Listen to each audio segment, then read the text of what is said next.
On the road just off of the interstate, past the white lines where the fields roll and the rivers break, you'll find a four-way stop sign, a church on the corner, and a dairy bar. Right in the middle of nowhere, it's the middle of everything I know.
And welcome to Moody Park once again for the second and final game of not only the doubleheader but of the day. Between the Mammoths and the Kings, the Mammoths came out on top in Game 1 thanks to a 3-run home run from Jack Hughes. And now the Mammoths try to extend their lead at the top of the Liberty Division, sit at 10-4 to the Kings 8-5, and a chance to move that to 3-game advantage if they're able to pull out the win in the second one and sweep the series. It was an incredible first game between these two sides, reason why they're both leading this Liberty Division side, and I wouldn't be surprised if we see it back and forth here today, but we do know for the Kings there's a bit of a numbers issue, so they only have 9 guys.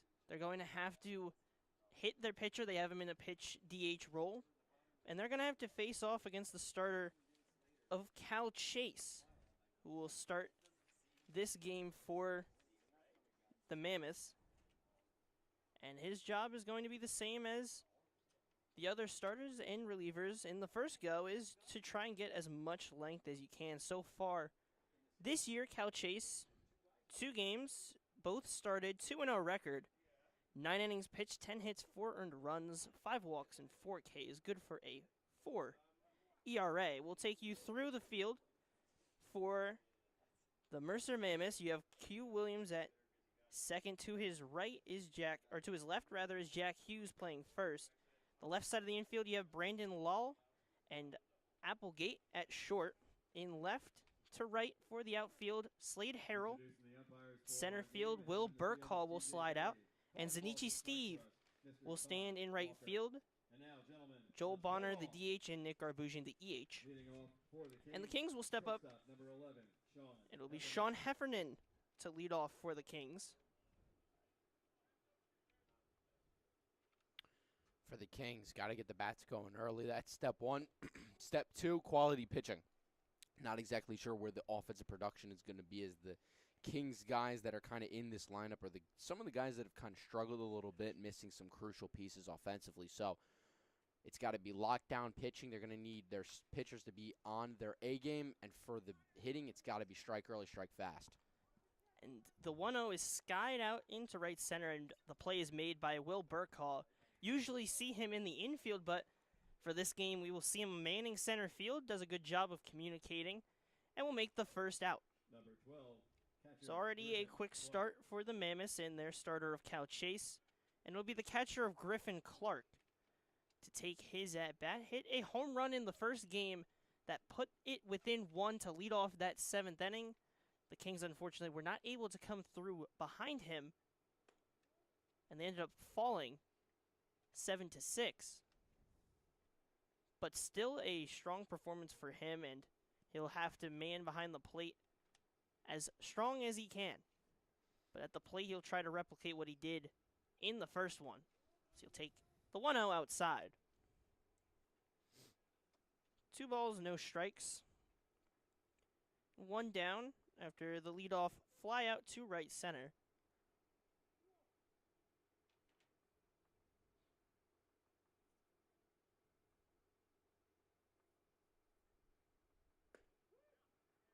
Gets the first strike of the at-bat.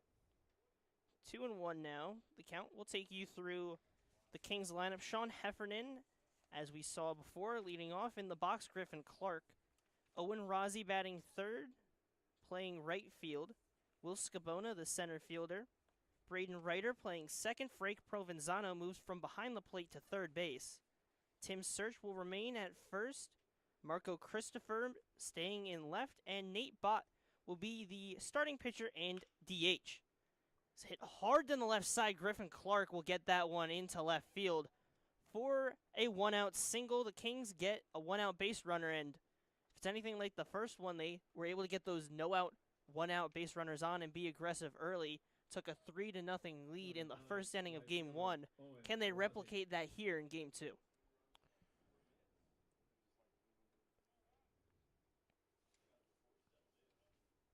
So now the 3-hitter in Owen Rozzi, manning right field for this game.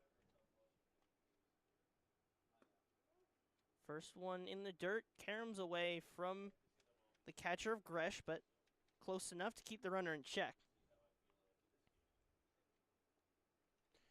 Cal Chase is one of the better pitchers and one of the Mammoths' more reliable guys. 9 innings thrown, 4 earned runs allowed so far this season in 2 starts. So Chop towards second. Q Williams will throw to second, get the force. So under a bit of pressure, makes a smart play, gets a strong throw, and gets the out. Applegate covering, and a good play. You have 2 down now.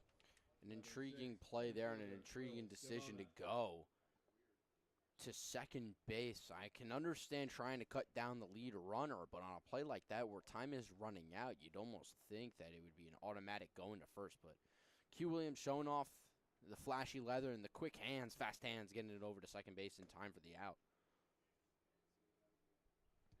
First pitch is a ball to Will Sabona,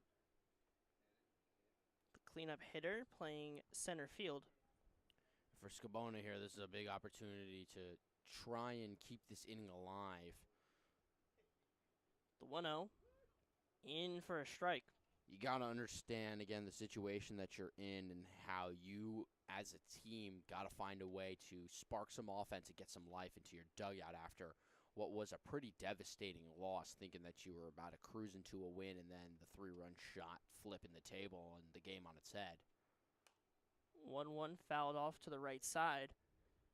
Will miss the ice cream truck out there in the parking lot. I want Nice some, sweet treats out there. I know. I wish I could get one right now, but of course it shows up right as we're starting to broadcast. We had a nice half-hour window, 20-minute window between the last game and this one. And I was thinking, all right, we got some great pizza from Mike, and all of a sudden we start preparing to call this game, and then the pizza truck shows up. Then it shows up as And it shows up. ball in the dirt, and the runner of Owen Rozzi will make his way to second. But yeah, it feels like pretty much where you're reaching for that TV remote. And you don't want to get up, you're in a comfortable spot on your couch, and you don't want to get up and go reach for it. but you have to because it's just out of that reach. You're flailing the arm around, and that's what it feels like up here in the booth. But the 2-2, chopped up the middle. Applegate will get it and throw it to first, and the throw will go in the dirt and get away. Rozzi will come in to score. So an E6 brings in the first run of the game, and once again, it's the South Jersey Kings getting on the board first. Been given a gift of a run there as the Mammoths. And Applegate, that ground ball ate him up, and there was no need to throw that. And as a team around him, you've got to be communicating, especially if you're Hughes. Got to see the runner coming down the line fast, or if you're the catcher. And Buzz Gersh got to see the fact that this play can only end in disaster, and someone's got to tell him, hey, eat it, don't throw the ball. Applegate tries to rush the throw, get it over there quickly, still trying to throw the runner out, and instead it's a bad throw, skips away, and a run scores because of it. You've got to just have better communication, and it's got to be – that's where the team aspect comes into baseball, because it seems like it's just a bunch of little individual moments, but that's where the team play comes in, is being a teammate, communicating to your other teammates and saying, hey, throw to first and saying 1-1-1, or saying eat it and don't throw it because there isn't a play there to be made. And it's one of those situations where you make one mistake and then it caroms into another. And that's the things you don't want to see. If you have a bobble, you want to make sure that you're still in the right mindset. Felt a little bit rushed on that one, but 1-1 in for a strike. On the move is the runner, and that one will roll a little bit away, not far enough for Sabona to consider third, but still stolen base gets him on second, and 2 out with a runner on second. And again, Scabona, the center fielder, so already in that sense, you know he's got great speed as you have a lot of area to cover as a center fielder, especially on this massive ballpark. But then running over to first and then snagging a bag. This is a fast, speedy guy, and now he's going to yoink another bag on the wild pitch. And again, giving the Kings, if you're the Mammoths, you do not want to hand the Kings free anything. Have to limit anything, really, because this team will put it in play. If you let them on, they'll steal a base. I mean, we saw with the error, Sabona gets on, steals second, and then it's found his way to third on a wild pitch. So that's how fast that everything can switch. But a 2-2 count on Braden Ryder. The Kings have already scored 1 and misses high. Full count now. Kings still threatening with 2 down. Sabona the runner on third. They scored after Owen Rozzi came around to score on the error by Applegate. Hit hard on the ground towards short. Applegate fields in, throws to first. Gets the throw there, but Hughes unable to pick it. Does a split on the ground to try and get as much coverage, but unable to make the play. It will be a single. An RBI for Braden Ryder. Extends the lead to 2 on 2 base hits. And further gifting, although that was a real challenging play and a great job by Ryder to beat out that throw. But again, because of some mistakes, some errors, because you throw that ball away and now the runner advances to second and a runner comes around to score, that could have easily just been a go into second base, and now he's out. And now all of a sudden, 2 runs are in, and you're just gifting the Kings. On the move, and an easy stolen base for Braden Ryder. Once again, the Kings get a runner on second with 2 down. Another stolen base. They're taking advantage so far. It's no surprise. This team has over 50 stolen bases. They lead not only the Liberty Division, but the whole league, the ECCBL, in stolen bases. So no surprise they're being aggressive and already finding great success. Well, that's what head coach Tyler Kimmick wants to do. He's talked about it a lot. His goal for this team is to steal 100 bags, and he's well on his way to doing so. And I'm intrigued to speak to him and hear if that goal, that objective might rise, might climb, might change in any sort of way. But swing and a miss. So after the Kings score 2, they get Runners on base with 2 down. Rozzi comes around to score. Sabona comes around to score, reaching on fielders' choices and errors. They lead 2-0, but a strikeout gets the Mammoths out. The Kings will head out to the mound, the Mammoths to the plate. Can they find a response like Game 1? We'll find out in the bottom half of the first on Jersey Baseball Nation.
Ready for the top or bottom half of the first. In the top half, the Kings score 2.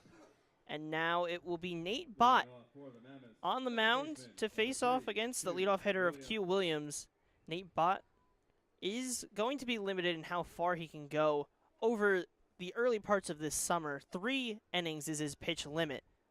But they're hoping for a strong one, and they already gave him some support with a 2-0 lead. We look back to his high school time at Kingsway, was limited, didn't pitch the full season, jumped in because of injury in the later half. So 1-1 count. 15 innings pitched, 8 hits allowed, just 2 runs allowed, both earned, 28 strikeouts to a .93 ERA. It's 2-1. Really strong pitcher and committed to Delaware University, the good old Blue Hens. He'll be a freshman there when it hits fall time. 2-1 from the starter. This is high. Also in the lineup as a DH. We'll get to his hitting stats when they come to the plate and get to his spot. But forced to use him in a pitcher DH role. Luckily, he does have some hitting experience. So 3-1. It's fouled to the right side by Q Williams. They're going to need Bott to go those 3 innings with the numbers that they're at. Limiting him 3 innings, or I believe Coach Kimmick had said 60 pitches, but they're really going to need him to, work and get through those 3 innings. Popped to the right side. That one may drop, and it will. Q Williams finds his way on with a full count leadoff single. And the Mammoths are on the base pass once again. Now it'll be the center fielder, Will Burkaw. We'll take you through the lineup. Q Williams, as you saw, hit that single to right. Will Burkaw up at the plate. Jack Hughes, the first baseman on the day. Then Carson Applegate, the shortstop, will hit in the cleanup spot. Slade Harrell will play left field. Did not hit in the first game. Will be a hitter this time after pitching in the first. Joel Bonner, the DH. Lal at third, batting behind him. Buzz Gresh at catcher. Nick Garbusian, the extra hitter, and Zanichi Steve, the right fielder and the 10 hitter on the day. So Bott gets set. The 0-1 delivery misses outside. We'll take you through the defensive alignment as well. Griffin Clark behind the plate. First base, Tim Surge, Braden Ryder at second. The left side of the infield, Frank Provenzano at third. And at short, Sean Heffernan. Left to right in the outfield, Marco Christopher, Will Scabona, and Owen Rozzi. And the DH on the day, Nate Bott, the guy on the mound, with a 1-2 count on Burkhaw.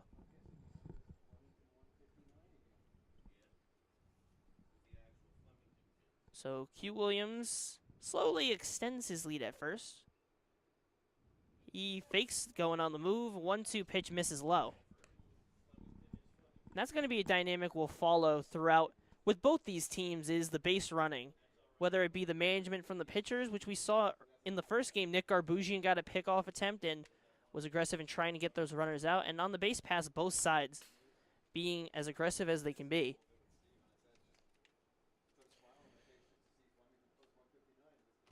Yeah, and for Bott, it's got to be working on efficiency and locking in and dialing in the efficiency. And so already not the best start that you're going to want to see out of him, and he's going to want to see out of himself, knowing that he's on a limiter. And so looking to get the most amount of innings that he can.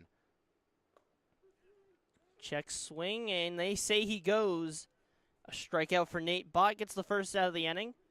And now the Game 1 hero, number 25, the first baseman, Jack Hughes.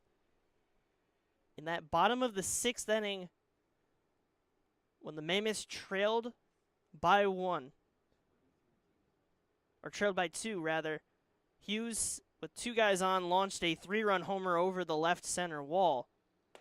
And a big swing on the first pitch. Just trying to replicate that power. It's the 0-1 now. Q Williams remains at first. Has feinted the steal a couple times.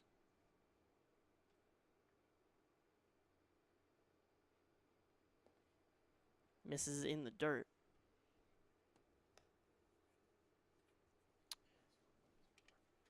He's keeping himself in the back of Bott's mind. And that's really, even if you're not going, that's one of the best things you can do, is throw off that pitcher, and it helps the guy at the plate to get a better pitch to hit. Yeah, I'm still just simply surprised that Q Williams hasn't taken off and stolen this bag yet. He's got such incredible speed. I'm curious why he isn't just going. Another fake steal. Sky to left. Under it is Christopher. He'll make the play.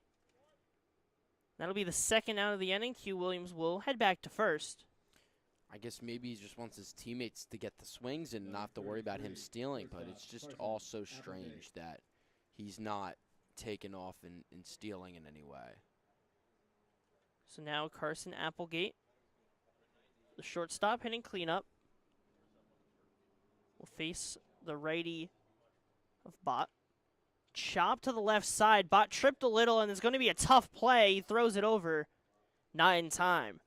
An infield single will get Applegate on first, and now 2 base runners on, first and second with 2 down.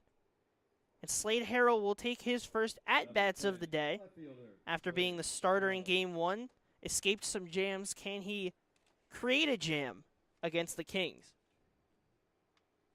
With 2 outs, it's gonna have to be a good piece of hitting.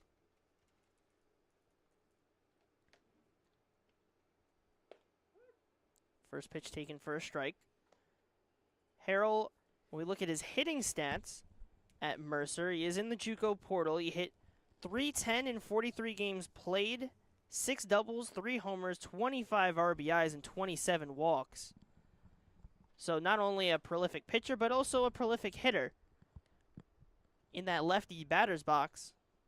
And he'll try to move these runners over or bring them around to score, depending on how hard of contact he can get, if he is to put it in play. Bott gets set for the 1-1. Swing and a miss. 1-2 now the count. And that was a big swing there, as Harrell was really looking to do some damage on that one.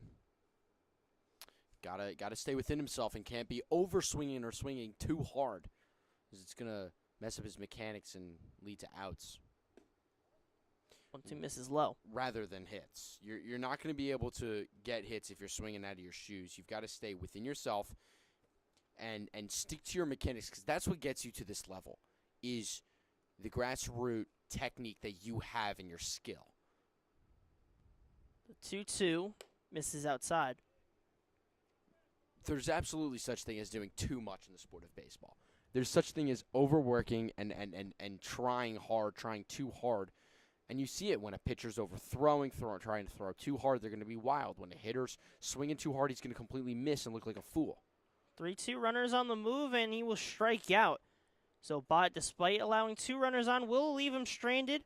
A scoreless bottom half of the first, and the Kings will carry that 2-0 lead into the top half and try to keep that offense going. 2 hits for both sides. We'll be back for the top half of the second on Jersey Baseball Nation.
Number 16, Tim. And we're Church. back going here, top of the second. Joshua Yuhas alongside Max Raymond and our producer Charlie Jones. Here for the final game of the day, the second game of this doubleheader between the Mammoths and the Kings. It will be the job of the Kings to get back going. They want to keep the Mammoths down. Chop to the third base side, fielded in play, and throw down to first. 9 time. The ball just seemed to lose speed as it was going, and it'll be an infield single. Lal just couldn't get enough on that throw, and it'll be a leadoff base runner for the Kings. Number 7, left fielder, Marco Christopher.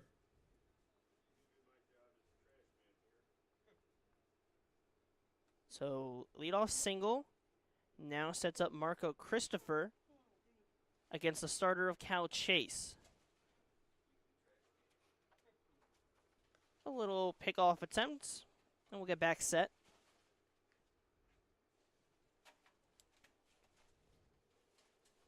Christopher, coming into the day, has not had his strongest season at the plate. Trying to find his groove. First pitch misses for a ball. Christopher was redshirted in 2026, but was ranked as the number 18 outfielder in New Jersey, winning the 2024 non-public A title at St. Augustine. This pitch misses outside and gets away. So a free base for Tim Search. He will find his way onto second.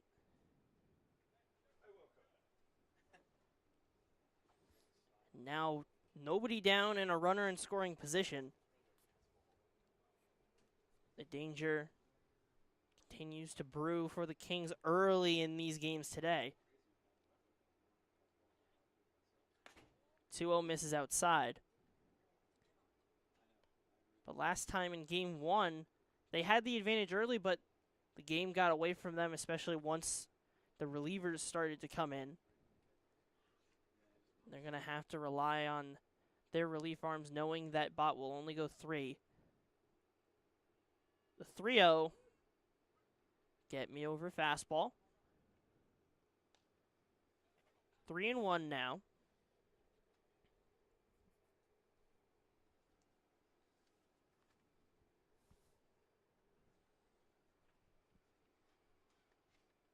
Tim searched the runner on second. Chase will give him a look.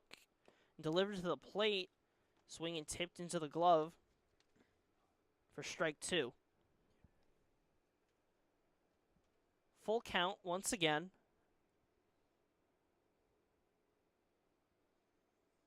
Christopher keeping this at bat alive has extended it fairly well against Chase. 3-2. Fouled off. And he will live to see another pitch. Sun's still out here at Moody Park. Had a little bit of a weather worry at the end part of Game 1, but we survived that, and we will stay for a nice time into the night sky when that is due to fall. But the 3-2 is hit high to center field. Burkhaw coming in. He'll dive, and he's unable to get to it. A strong effort from Burkhaw. Did his best to get that one, but will fall down for a single, and it's first and third with nobody down. Back-to-back singles. But now it's the pitcher of Nate Bott. We will see him in the box now after starting this game on the mound. And he did hit fairly decently in high school at Kingsway. His last 2 years in high school, 288 and 274 was his average. His 25-26 season, 274 with a 440 slug, a big swing and a miss. And Marco Christopher will take second with ease. No real threat to him. He'll take the bag and set with second and third with nobody down. Bought his 2025-2026 season, 274, 440 slug. Had 19 RBIs and 21 runs on 23 hits. 6 doubles, 2 triples, and 1 homer. Skies that one into center. Burkhaw coming in. Will Search be on the move? He will not. But the throw gets away a bit, but a good job behind the plate by Gresh to make sure that doesn't get to the backstop. And it'll be 1 down on the flyout. So some strong contact from the pitcher in DH. And we'll head back to the top of the lineup and Sean Heffernan, who he himself flew out to Will Burkhaw. He'll get an at-bat for back-to-back innings. With 1 out, 2 runners in scoring position, this is a must-score opportunity for the Kings. First pitch in for a strike. Have to get this run in, especially with the fact that the Mammoths, you know their bats can get hot, especially later in the game as they start to adjust to the pitching and settle in. And also just simply the fact that your offense in the first game was there and wasn't there. And you were able to put up 5 runs, but it was only 5 runs, and it felt like it could have been potentially more. And also just simply the fact that this is an opportunity where you should get a run in. Runner on third and nobody out, you should score that run. Runner on second and nobody out, you should be able to get that run in. And so if the Kings can't, it's going to be a really, really missed major opportunity for them. We saw in the first game, the Mammoths starter of Slade Harrell got into some trouble, but got out of it, kept them in the game. And we saw the following actions. We saw some back and forth, and the Mammoths worked their way back in it and pulled out a win. So you really cannot leave that door open if you are the Kings. And with second and third, have to get at least one of them in if you want this to be a successful inning. Chase gets set. The 2-1 on its way. Fouled off to the right side. 2 balls, 2 strikes. Runners on second and third with 1 down. It was back-to-back singles that got Tim Search on base and Marco Christopher behind him, and that's how we have a second and third dilemma for the Mammoths to work out of.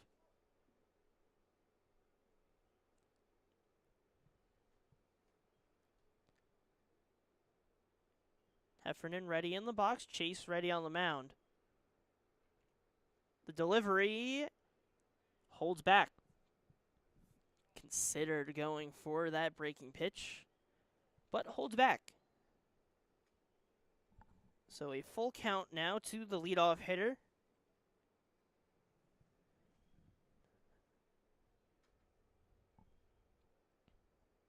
Chase working with Gresh for the sign. Finally gets it. The delivery on the full count. Chop foul to the right again. Heffernan, the vet, keeping this at bat alive. Chase trying to work his way through this jam after allowing 2 in the first.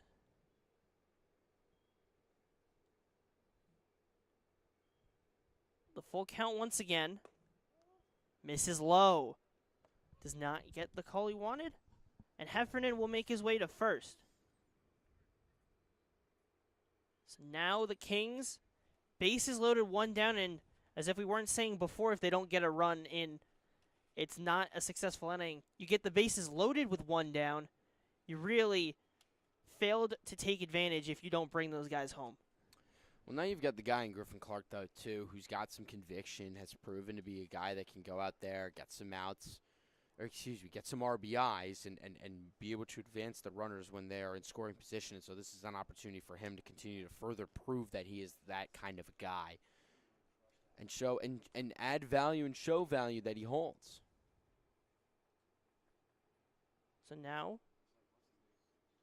Chase gets set. The bases are loaded for Clark. Take the first pitch low. It's also important for Gresh behind the plate. We've seen in the first doubleheader a couple of wild pitches allow runs to come in, and even in game 1, some wild pitches that got away allowed for runners that advanced their way to third base to come in to score. You don't want to allow it for free. As ball 2 to Clark. And Cal Chase just doesn't kind of seem quite like himself right now. He seems a little uncomfortable with the situations that he's kind of been forced to have to play in right now. 2-0 is popped high to the right side. Jack Hughes making his way in foul ground and will get under it for the foul out. The second out of the frame, and that's not what the Kings needed. And now Chase has a chance to get out of it with 2 down now. Right fielder, Owen Rozzi. Yeah, but it's Owen Rozzi, and again, it doesn't get all too much easier, especially now that it's a righty-lefty matchup versus the righty-righty matchup. So it's still going to be a challenging matchup that he's going to have to work through and deal with. And so can he take care of and again, minimize and find a way to have no damage through this inning? An inning that felt like it was just going to turn into simply damage control could turn into damage stoppage. Complete stoppage would be a monumental achievement for the Mammoths. And for the Kings, it would be a monumental disappointment. The 1-0 to Owen Rozzi is hit high to the left side. Going back is the left fielder, and it'll go out of play. Harrow made his way over, but had to look over the fence. Rozzi will stay at the plate with a 1-1 count. Bases remain loaded. Tim Search, the runner on third. Marco Christopher on second. And Sean Heffernan, the runner on first. Singles for Search and Christopher. A walk is how Heffernan reached. And now Owen Rozzi, the no batting gloves, trying to bring everyone around. 1-1. Fouled off back towards the fence. 1-2.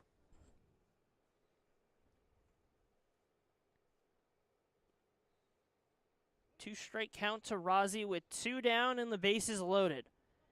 The Kings trying to take advantage of a chance. The Mammoths trying to find their way out. The 1-2 to Rozzi. Skied high to the left side and will fall into foul ground. Just over to the open grass area. We'll try it again. Rozzy keeps the at-bat alive. And Chase, it's not an easy inning for him. Just wants to have that relief getting out of this inning. Rozzy trying to keep this inning going. Chase shakes off the first two, accepts the third. The 1-2 delivery in the dirt. Stopped by Gresh behind the plate, so runners will stay put. 2 balls, 2 strikes, 2 down. The Kings lead this game 2-0 as a product of 3 hits and a Mammoths error. And they're set up with the bases loaded, trying to extend their lead. Cal Chase is 2-2. Fouled off again. Rozzy not going away.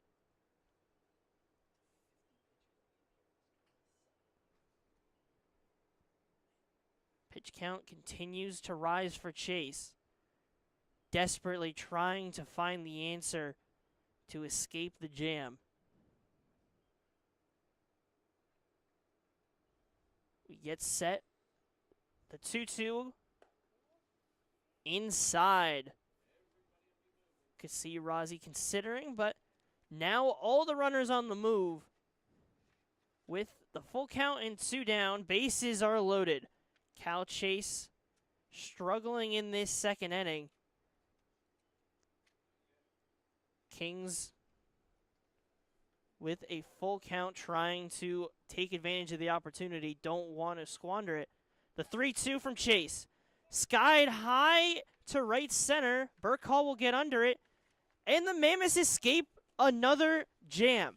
It was Slade Harrell in game 1 that did his job and kept them in it. And this time, despite the bases loaded, Cal Chase leaves them stranded.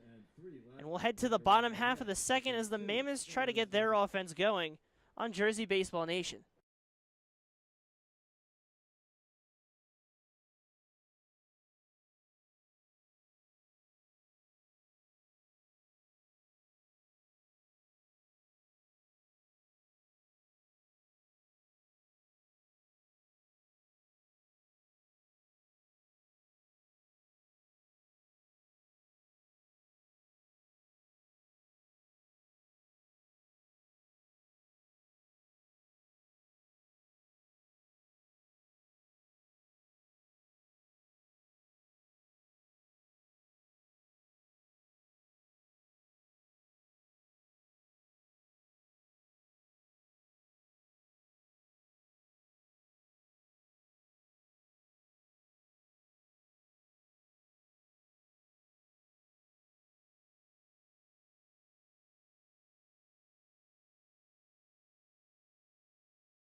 Bottom half of the second at Moody Park.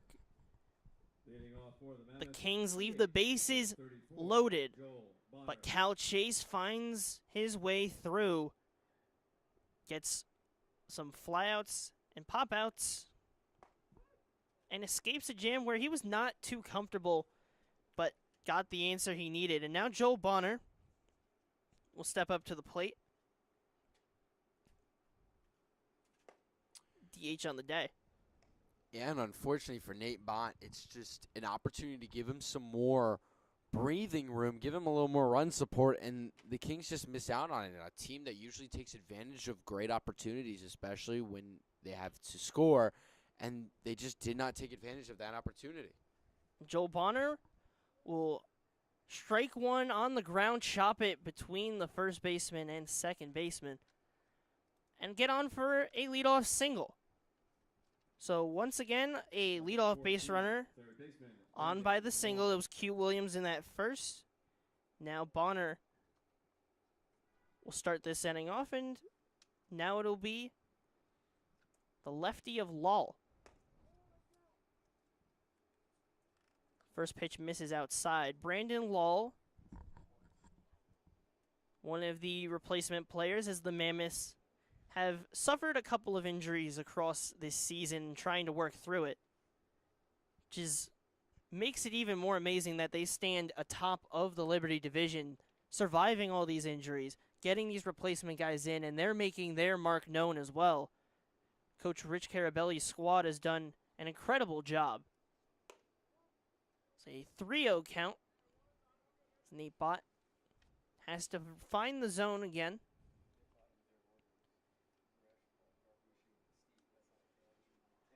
It doesn't get any easier with this Mammoths lineup. And a 4-pitch walk does not help the day for Nate Bott. You have 2 runners on now. Catcher Buzz Gresh.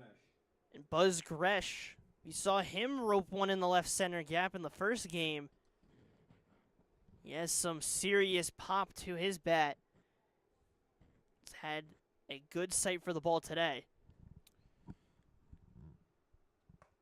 And this is a chance for Gresh to kind of make a more statement moment within the ECCBL and his young 2026 season that he's had. Runners on first and second and a chance to drive in a run and advance another guy in scoring position to tie the game.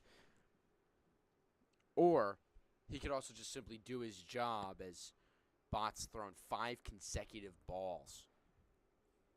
And you figure the light should be red, but we did see earlier today that even despite pitcher not finding the zone, we've seen swings, but this time we'll take the first strike, and now for Gresh it really started. I don't think there's such thing as a red light in the ECCBL, especially with guys trying to just simply get reps and swing the bat. If there's a pitch they like and they want to swing at, they're going to swing at. It could be 3-0 and you're the leadoff guy. It could be 3-0 and the pitcher's just walked 7 guys before you. All balls, 21, whatever straight balls, you're still swinging the bat, I think, if it's a pitch you like. And so 2-2 now, and I think the closest we'll get to a full red light is probably a bright yellow. Like a really long yellow light is really what you'll see, because really any pitch is a good pitch if you're getting reps as he swings and misses. Bott gets another strikeout. But really, as you're saying, Max, everyone's trying to get reps in, so what traditionally is a 3-0 count and you're playing a team game, you might swing on that one. And even when we talked with Coach Tyler Kimmick, he said he'll give the green light to his guys to swing on those counts. Nick Garbusian will take that one for a strike. Made an appearance in relief in Game 1. Now will take at-bats as the extra hitter. But 1 down with 2 runners on, a big swing again. Quickly, 2 strikes. Garbusian was frustrated within himself that he did not get that swing. You can see him show a bit of emotion. It's the kind of guy that has pop and can drive the ball, and he's really itching to do so. 0-2, skied to the left and out of play. Another pitch that he just missed. And he wants it badly. You can see in the body language. He wants to drive this one and bring those guys around from first and second. Joel Bonner is your runner on second after reaching on a single, and Brandon Lull reached on a walk.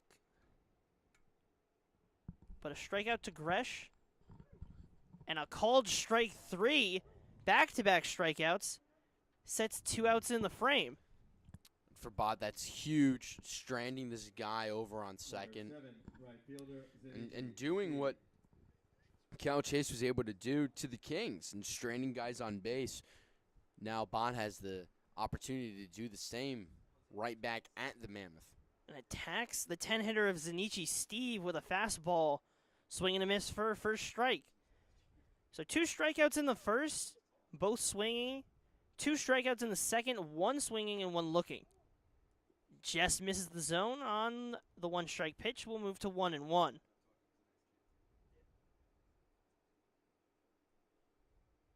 The Kings trying to replicate what the Mammoths did and escape a little bit of a jam, not as dangerous as the base is loaded. And a called strike quickly sets Steve in a 2-strike count. Bot set gives a look to Bonner at second. The 1-2 delivery. Swing and a miss. A nasty breaking pitch and 3 straight strikeouts to close the frame. Nate Bot in a groove. Escapes a tiny bit of a jam and sets the Kings up to go back to the plate. Can they replicate what they did last inning but come through? We'll find out. Kyle Chase back on the mound in the top of the third here on Jersey Baseball Nation.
Top half of the third.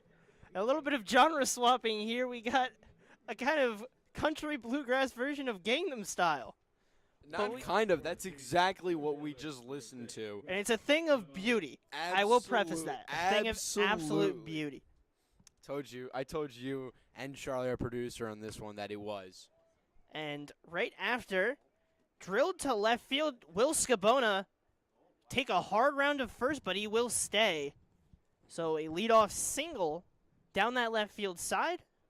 And the Kings are back in action once again. This offense continues to find ways on base, but they have to find ways to capitalize. Otherwise, they're going to let the Mammoths stay in this game when that offense does eventually click. That ball was hit so hard he didn't even give himself an opportunity to get to second base. As we see. He's already on the move, and he will steal second again.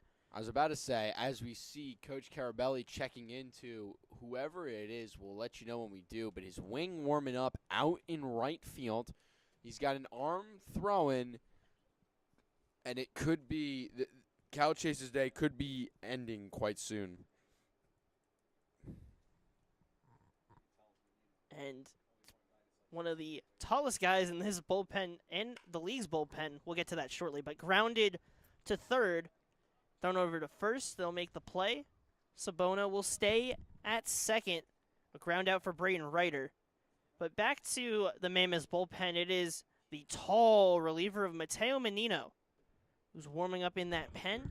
We'll see how long Cal Chase gets. Will they give him the rest of the third and try him in the fourth, or will Menino take over? Depends on how much trouble he gets in here.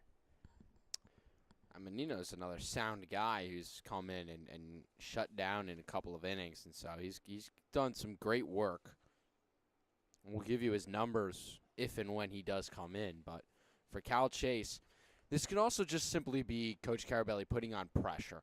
We've seen it a lot of times throughout all levels of baseball where a starting pitcher or a pitcher out in relief, a pitcher on the mound, is kind of struggling a little bit, and they just throw out a wing to kind of force the pitcher to lock in a little bit. Sabona on the move again. That throw is completely off. Gresh throws it away, and The run will come in to score. Scabona stays aggressive on the base pass and earns the Kings a run. Extend their lead to 3-0. And Provenzano will step back in the box with a 2-strike count.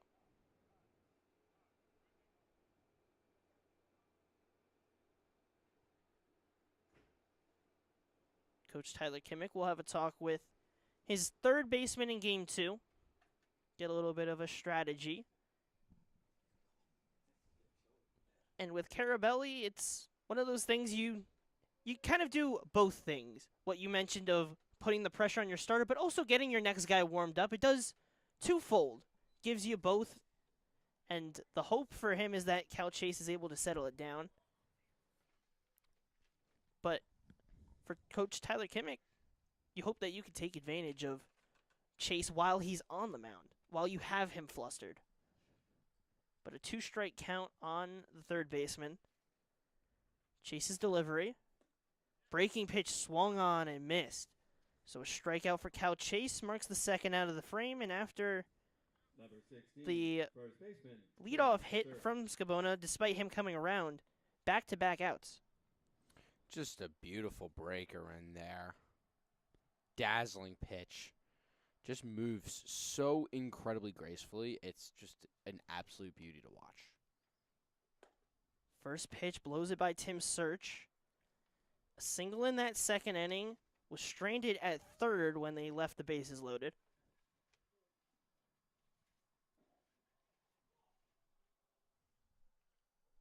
So, the righty of Cal Chase, set for the 0-1. Breaking pitch misses outside.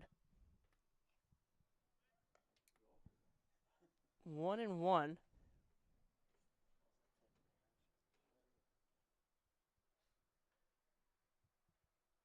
Nobody on and 2 down.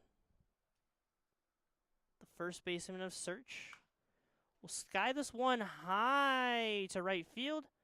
Steve will come in and make the play. So Cal Chase will surrender one, but is able to get out of the frame with 3 straight outs following Scabona reaching base. And we'll head to the bottom half of the third, but the Kings tack on one more run and lead 3-0 heading into the bottom of the third on Jersey Baseball Nation.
Bottom of the third here at Moody Park. The South Jersey Kings hold a 3-0 lead on 3 hits and 2 Mercer Mammoths errors. The Mammoths with 3 hits on the day, and it'll be the top of the lineup of Q Williams. Will return after leading off this game with a single. First pitch in for a strike. Nate Bott has really settled this game down after allowing 2 base runners in the first. Had 2 strikeouts in that inning. Ended it with a K on Slate Harrell. And then in the second inning, after kind of a similar start. You allow two guys on, Joel Bonner with a walk, Lowell with a Bonner with a single, Lowell with a walk, and then struck out 3 straight. 2 swinging, 1 looking, and he really took control of this game, and already a 1-2 count on Q Williams. The 1-2. Breaking pitch just misses on the outside. Count moves to 2-2 against the righty. Pitch misses high and inside. Buzzing the tower, as Max would put it. And 3-2 now.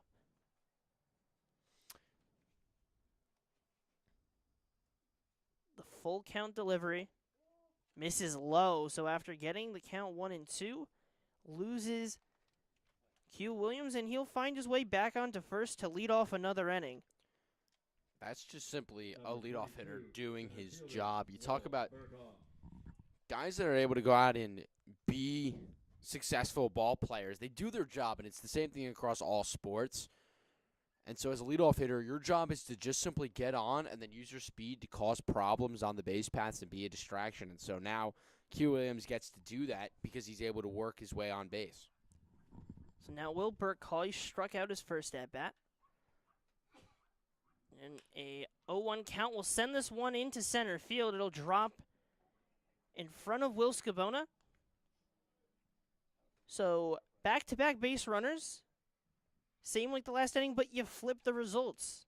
Last inning, it was a single, then a walk that got first and second. Now it's a walk and then a single. As Q Williams and Will Burkall get this Mammoths offense going a little bit. Now, can they get these guys around to score? We've seen already in this game, runners be stranded. First pitch to Jack Hughes, misses for a ball. Flew out to left field in his first at-bat. But set with 2 runners on. The last time he had 2 runners on, sent one over the wall. Skied into the left center gap off the bat of Jack Hughes. Scabona back and off the base of the wall, but the runners were not moving. Q Williams is forced to stay at third. And the Mammoths runners stayed too close to their bases, and what could have been extra base hit for Jack Hughes and some RBIs ends up with the bases loaded and nobody down. Weight room, first of all, for Hughes. A little more power, and that's out. Just one more push-up in it puts you there. But Will Burkall and Q Williams just absolutely robbed Hughes of not only an extra base hit, but 2 RBIs. I understand that a ball hit deep into the outfield, you don't want to get doubled off, but one that is crushed so much that a lot of people in this ballpark, including us, thought that that could be a home run. You've got to be at least taking a nice big secondary, especially with how deep it is. That ball was hit probably 380, 390 feet. These guys in Burkall and Q Williams have such incredible speed that they could have probably been standing on the next base, even if the ball was caught, still made it back to their original base. It's one of the farthest singles you'll see. Just the fact that they weren't taken as big of a lead, and because of such, now the Kings have a chance to get out of this inning still without allowing a run versus that hit that should have driven in too. So 1-2 count to Applegate with the bases loaded. 1-2 misses outside, but trying not to lose the 1-2 count like he did Q Williams that started this inning. Had it in a 1-2 count, but ended up in a walk. And there's 2 singles that followed it, and we are set with bases loaded in 2-2 count now to the shortstop of Applegate. Breaking pitch just misses, and once again, 3-2. Bases are loaded. Nobody down. Can the Mammoths come through with bases loaded where the Kings did not? The full count pitch. Swing and a miss. Carson Applegate will go down swinging. And another strikeout for Kyle Bott. We will see Tyler Kimmick come out to the mound. Strange moment to call to the pen, but I don't know if if they're taking him out just I'm yet. not sure just yet, but we do see someone walk in. Not sure just yet, but Now it is. it is confirmed. So we believe it'll be Aiden Emmerich coming in relief. We knew that Nate Bott had an innings limit coming into today. We figure that maybe that pitch limit as well, if he is to have one, might have been reached. He does. I think it was initially we might have been told 60 pitches is what he was at. That's what Kimmick had said was 60. I don't know if he's exactly there yet, or if he's thereabout. He's at 52, so 57. Our incredible statistician. So Bott's gonna stay in, still has the DH, but at 57 pitches. That is no surprise to me that he's getting taken out with the 60-pitch count limit. Yeah, and we'll let Emmerich get his warm-ups. We'll talk about his stats when we come back. So we'll be back. The bases are loaded with one down. We'll be right back as Emmerich warms up on Jersey Baseball Nation.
Aiden Emmerich out there on the mound in relief of Nate Bott.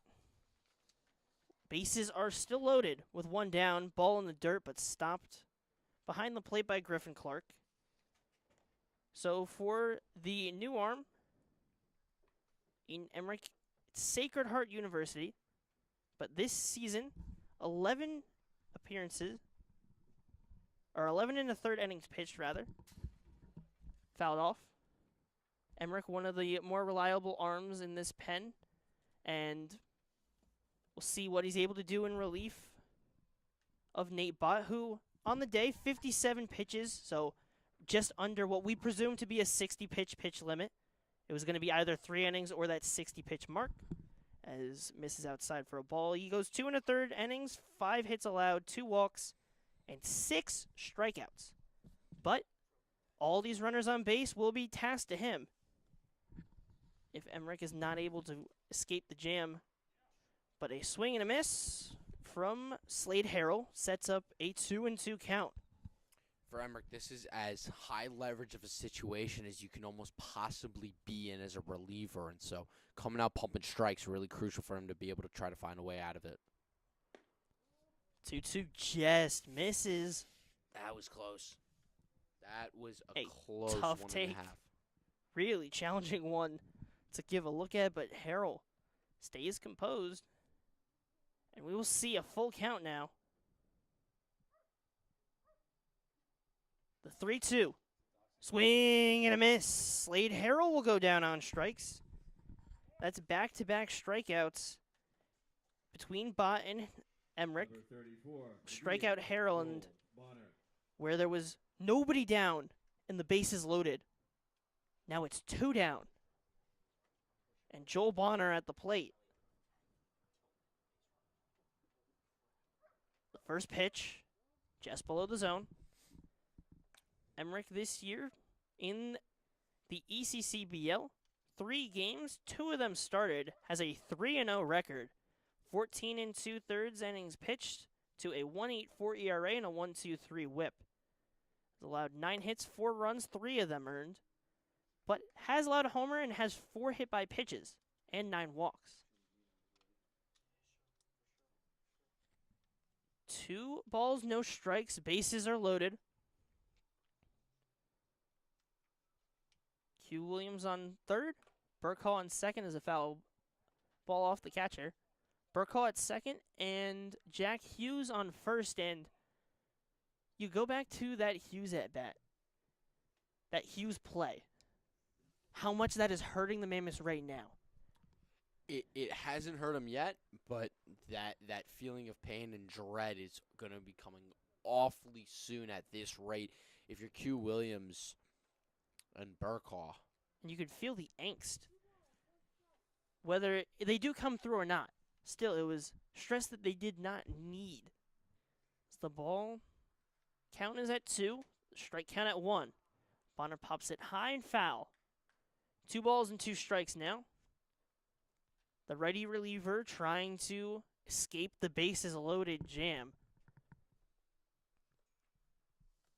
Carrying a 3-0 lead could mean a ton to the landscape of this game. 2 balls, 2 strikes, 2 down, and the bases are loaded. Emmerich against Bonner. The 2-2. Misses, and we have another 3-2 count. Runners will be on the move with a full count and 2 down. The righty of Aiden Emmerich against the lefty of Joel Bonner. Trailing 3-0, but the bases are loaded. Bonner sends this one into right center. That one will drop. Q Williams will score. Burkhall will score. Hughes will head to third, and it's a 2 RBI single for Joel Bonner. And they trail just by 1. Huge piece of 2-out hitting. Those runs will be tagged to Nate Bott. Number 14, third baseman, Brandon Long. And the Mammoths are able to score those runs either way, and so it feels like no harm, no foul for now. However, again, you think about it, not only would those 2 runs have scored, but Hughes probably would have been on second, so he could have scored on that hit. Again, could have been a tie game, but shoulda, woulda, coulda. It is what it is now, and you're relying on Law to drive in another one to finally tie this one up if you're the Mammoths. And for the Mammoths, as you talk about, they are able to take advantage of that opportunity. And you look back at what the Kings had. They had the bases loaded. They didn't come through. And that completely changes the complexion of this game. So first strike is called on the outside part to Brandon Lull.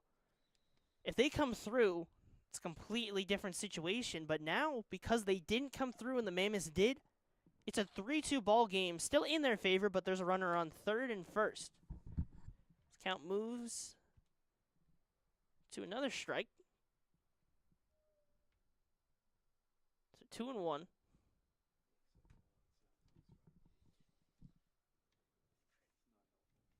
Emmerich set.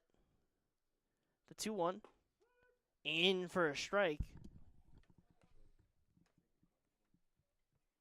2 balls and 2 strikes. After Bonner came through with a 2 RBI single, the Mammoths still threatening. Fouled off to the left side. Battling.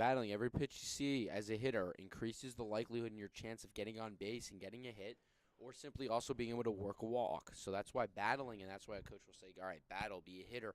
That's why those things are said to a hitter, because that's how you get on base. It's not just getting a pitch, but you're not always going to get that perfect pitch in the first couple of ones you see. You're going to have to work and fight for the one you need to get the hit. Fouled off to the left side. This at-bat will keep going. Emmerich seemed like he was going to have his way in relief when he struck out Slade Harrell. And when he worked the count against Bonner to 2 strikes, but Bonner kept that at-bat going, kept fighting, and it was a 2 RBI single that has put the Mammoths within 1 and another full count.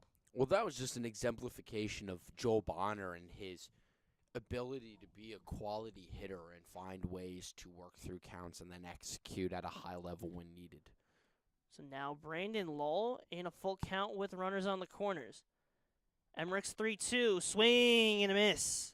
The Kings find the strikeout stuff when they need, but The Mercer Mammoths with the bases loaded. Joel Bonner sends one for a 2 RBI single. We have a 1-run ball game here. We'll head out for the top of the 4th, and it will be Cal Chase back out there on the mound. We'll be back on Jersey Baseball Nation.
Top of the 4th, the Mercer Mammoths head out to the field after they plate 2.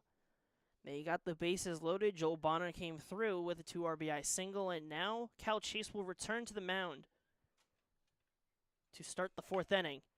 Chopped foul to the left side by the left fielder on the day, Marco Christopher. His first at-bat reached on a single. The second guy to get on base in that 2nd inning before they ended up stranding the bases loaded. The 0-1 misses outside.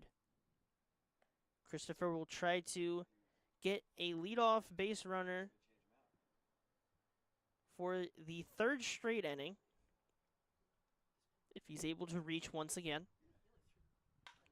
Chop to the left side, past the reaching arms of Applegate. And that will be a leadoff single for Marco Christopher. 2 singles on the day, 2 for 2. And see if the Kings, once again, can they get that offense going and get them in to score? Well, the Kings have gotten their offense going. They just haven't been able to drive in runs. They had runners on 2nd and 3rd back in the 2nd inning. They were able to get a run to score, 2 runs to score in the 1st and 1 in the 3rd, but they weren't able to do much of any damage back in the 2nd. And that will be Nate Bott, the starter on the day, but in the DH spot, so he will remain at the plate. Flew out to right center in his first at-bat. Will show a bunt, put it down the third base side, it'll go foul. That was a good-looking bunt. That started off as a good-looking bunt until it started turning foul, and Bott did a great job of squaring the hands around, getting on top of the ball and getting it into the dirt, and that's the biggest key while bunting.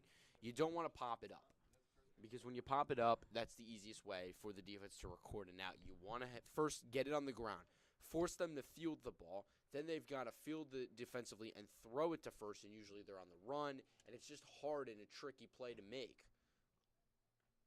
0-1. Bott will show bunt again and called ball.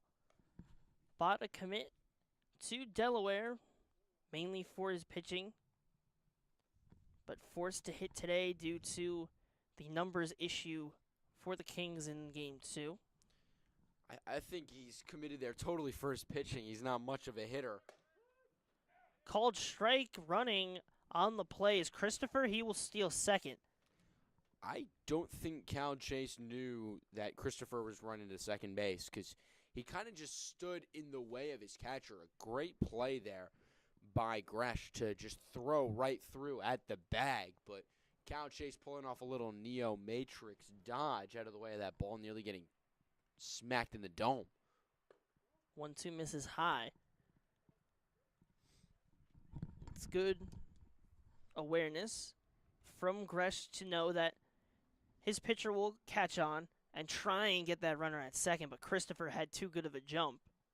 But a 2-2 count to Nate Bott after 2 bunt attempts and a ball on the recent pitch. Misses outside. A full count now to Nate Bott from Cal Chase.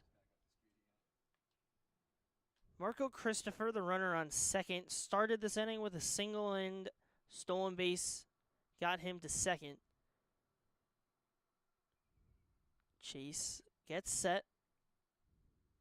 The 3-2. Fouled off to the left side. We'll try it once more. Some good fight from the pitcher. Did have some experience hitting at Kingsway, but will not be his focus in college. But here, a chance to try and come through as a batter, and one of his few chances at the plate that he'll find this year. The 3-2. Fouled hard to the left side. And we will try it once again. Provenzano was walking out and ended up finding him over in foul ground. So 3-2 remains the count with Christopher on second. Ready starter gets set. Christopher on the move, and Bott will foul it off to the right side. Great job by Bott working the count and working Cal Chase's pitch count. It feels like his day definitely might be nearing an end as another arm continues to throw and doing a good job of trying to get him out, and so the Kings can get to a new wing that they might be able to do some more damage against, as Cal Chase has kind of had the Kings' number for the most part in this one. 3-2 again. Swing and a miss. It's a really strong pitch from Chase. Gets the strikeout from Bott. We'll head to the top of the lineup, and Sean Heffernan will step up after a flyout and a walk in his first 2 appearances in the first and second. Did not appear in that third, so will come back in the fourth. He's hitting 3 of the 4 innings so far. We'll try to find a way to bring Christopher home. First pitch for a ball. And the Kings in game 2 just can't find that breakthrough. They're able to get the setup where they're getting guys on base. They're moving them around. But in this game, that final hit, that timely hit, just has not been there yet.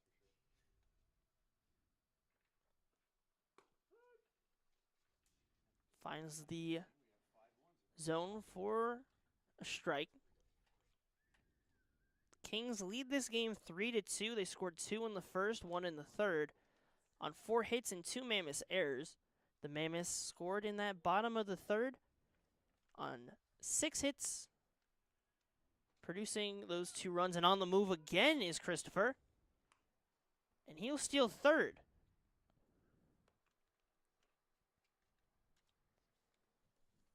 That's just a great display of speed right there by Marco Christopher. Understanding that he has the opportunity to go and snag that bag and just taking it. And now you help your teammate at the plate to try and come through.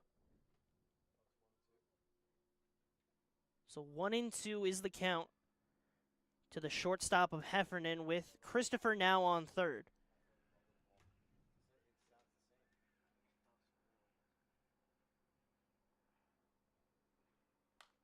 Fouled off to the right side. Keeps it alive one more time. Heffernan at the plate and Griffin Clark behind him. Looking to get that runner from third home. Looking to avoid leaving another runner on base. And Cal Chase doing his best to get through 4 and help Coach Carabelli. So that will be fouled off to the right side. I'd love to know how many foul balls have been hit in just this inning alone, let alone this game. 5 foul balls, I'm being informed. Just keeps on going, and More? 6. 6 foul balls have been hit this inning so far in the 3 batters that have been plated so far. 1-2. Nasty breaking pitch and gets the call. A strikeout for Cal Chase. So back-to-back strikeouts, and where it seemed like Marco Christopher was causing a threat, still stands on third, but now 2 down. And the catcher of Griffin Clark stepping up, a single, and was out running on the fielder's choice hit by Rozzi, and then popped out in foul ground in his second at-bat. Hit hard towards the umpire, a good move in the field to avoid it. Griffin Clark, however, will be thrown out at first. So a ground out for Griffin Clark, and the South Jersey Kings strand another runner. Still lead this game 3-2, but the Mammoths will head to the plate in the bottom half of the fourth on Jersey Baseball Nation.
Bottom of the fourth here at Moody Park, Joshua Yuhas alongside Max Raymond and our producer Charlie Jones.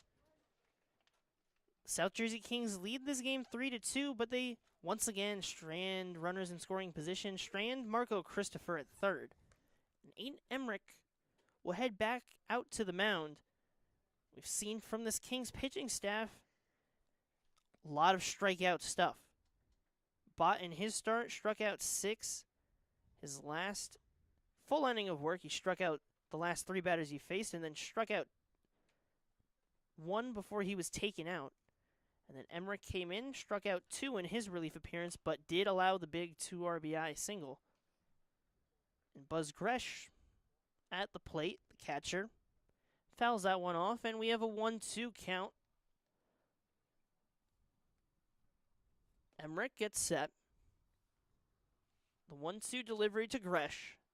Looped to the left side, Ryder fields it and called out at first.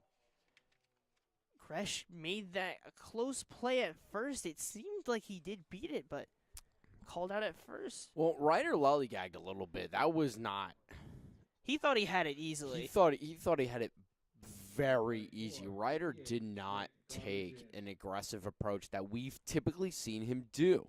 We've seen him attack balls, charge, and then come up firing, and he kind of just not lollygagged, but he took his time to get to the ball, and then he took his time to throw it over, and that was a whole lot closer than it probably should have been, but it's the play that was made and the play that was called.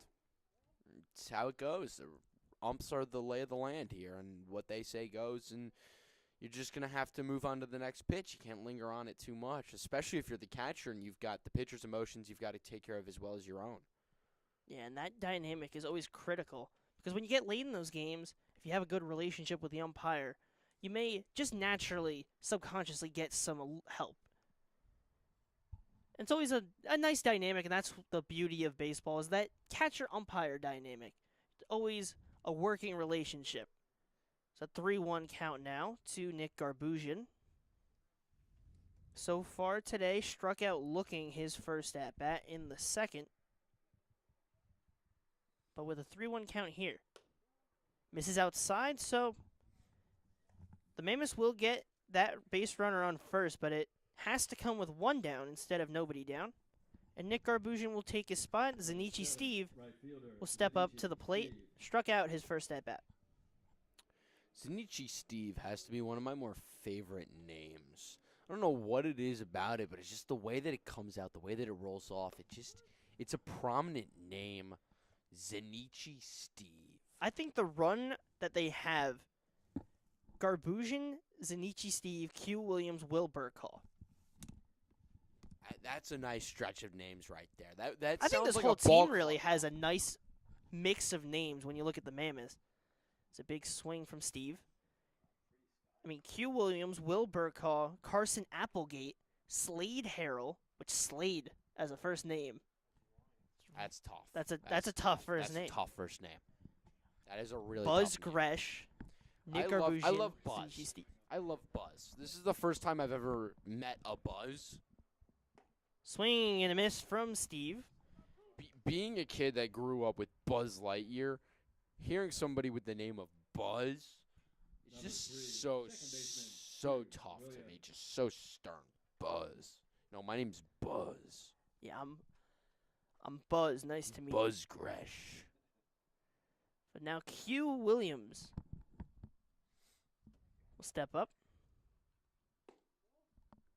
Misses low for a ball.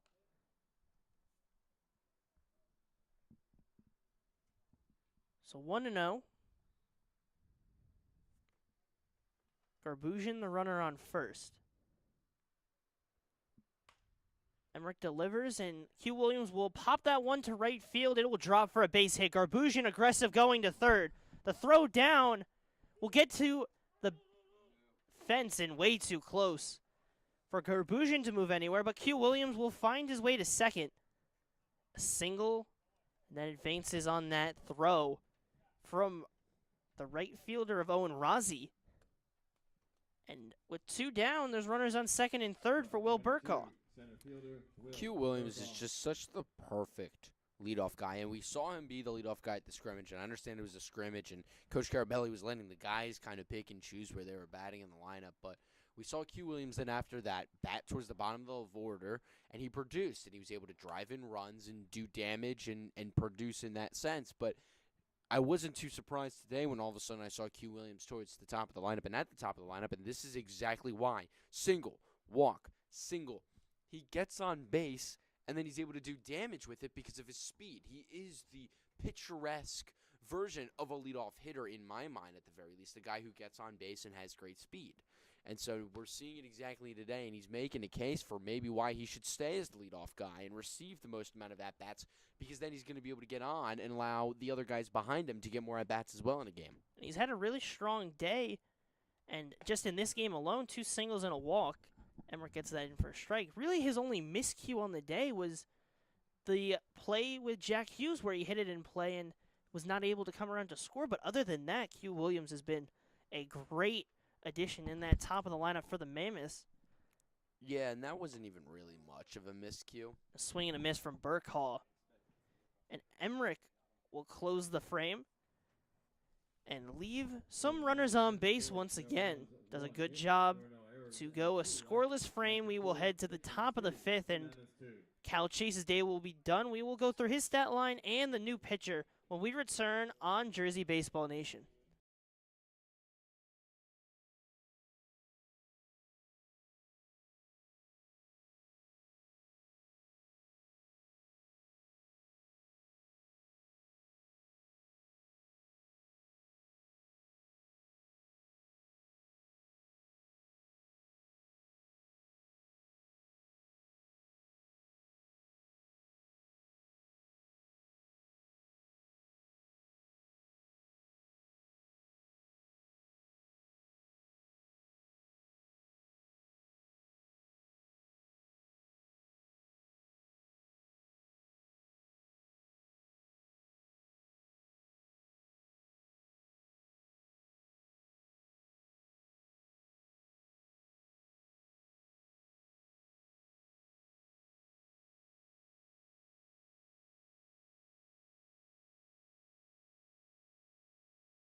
Right fielder, number 9.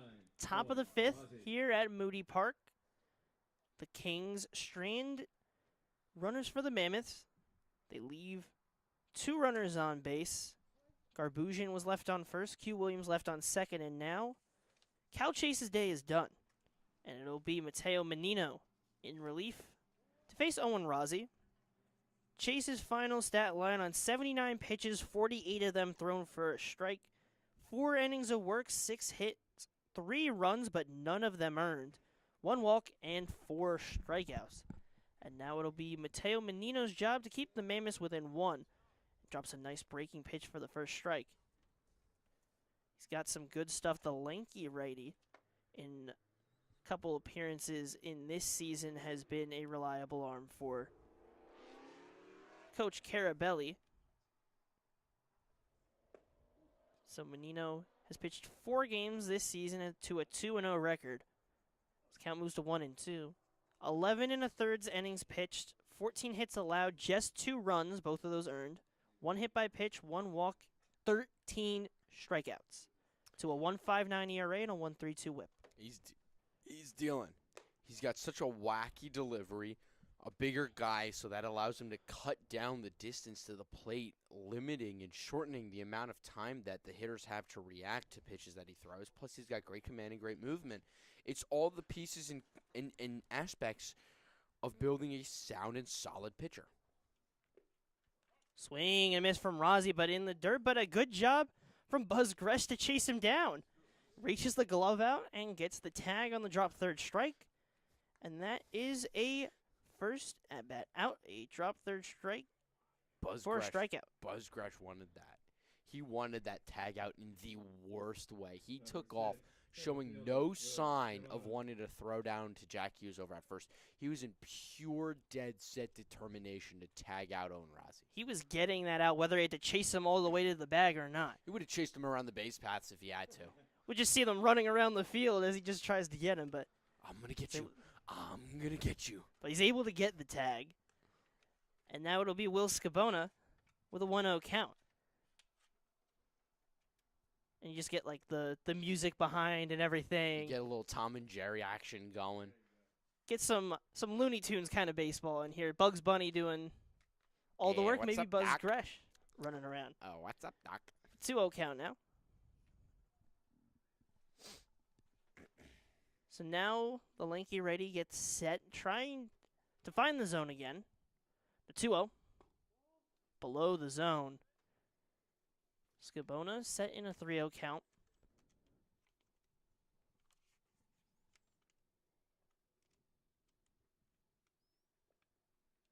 Scabona awaits the 3-0. In there for a strike. So now 3-1.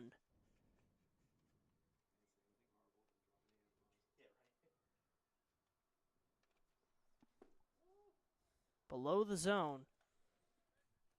So a 5-pitch walk rather will put Scabona on base again, and we've seen how aggressive he's been.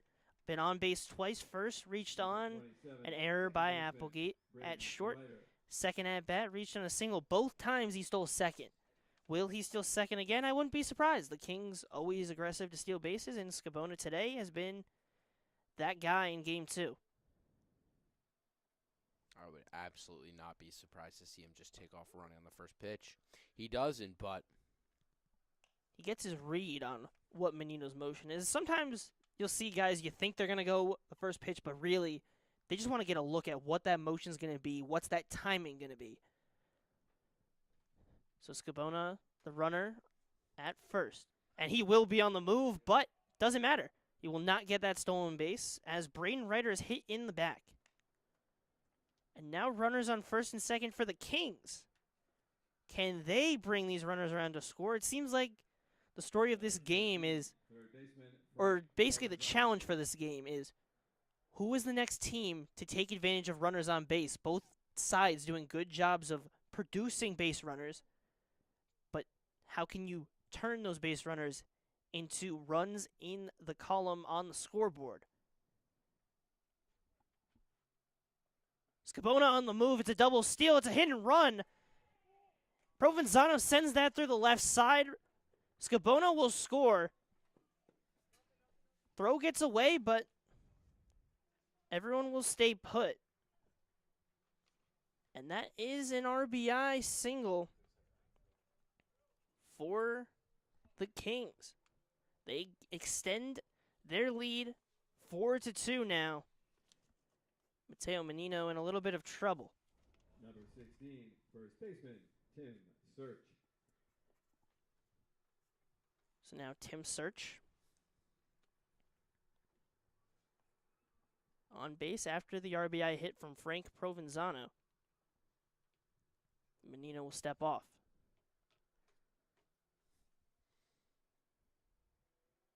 Scabona came around to score. Braden Ryder stands on third. Hit down the left field side, and that is fair. Tim Search will bring in 1. Will it be 2? It will. Provenzano running well. A 2 RBI single for Tim Search.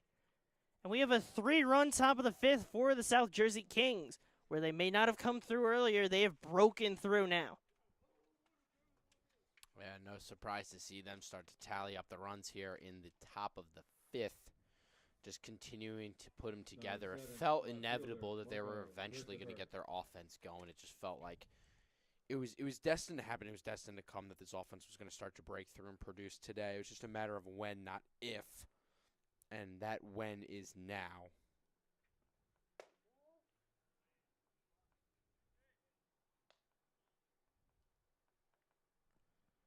So 1-0 count to Marco Christopher. Has reached both times on singles. Has found his way at least to second base each time. Pickoff attempt is no good.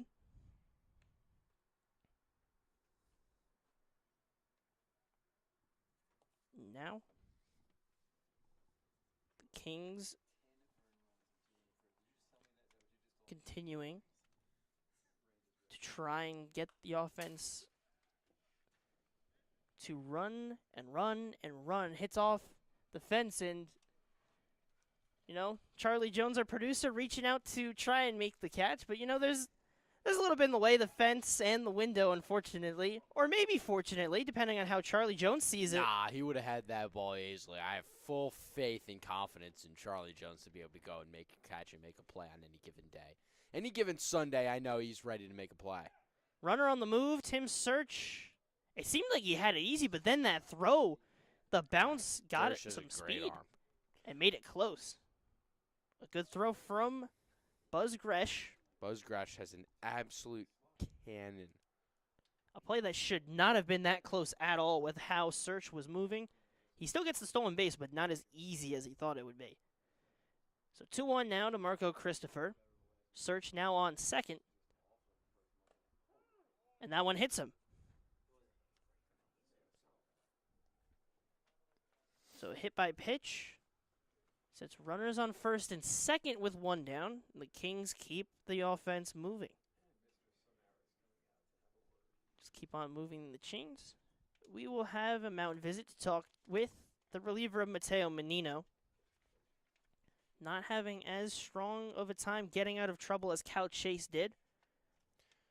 It's the pitching coach, or not technically, but he's kind of referred to as a pitching coach, and Nick Samaras out there to kind of settle in his reliever, who's given up a couple. Again, not really characteristic of how he is as a pitcher, but 6-2, 4-run deficit. You've got plenty of time if you are the Mammoth to kind of come back into this one. And so it's just about damage control here.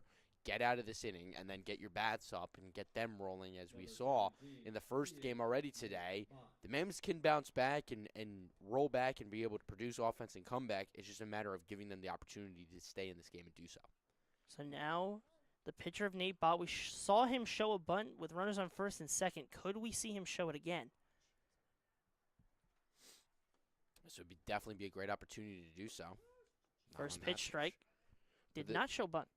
Did not, but this would definitely be a great opportunity to square around and lay one down.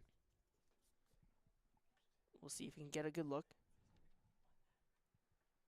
So Menino set. The 0-1. Swing and miss from Bott.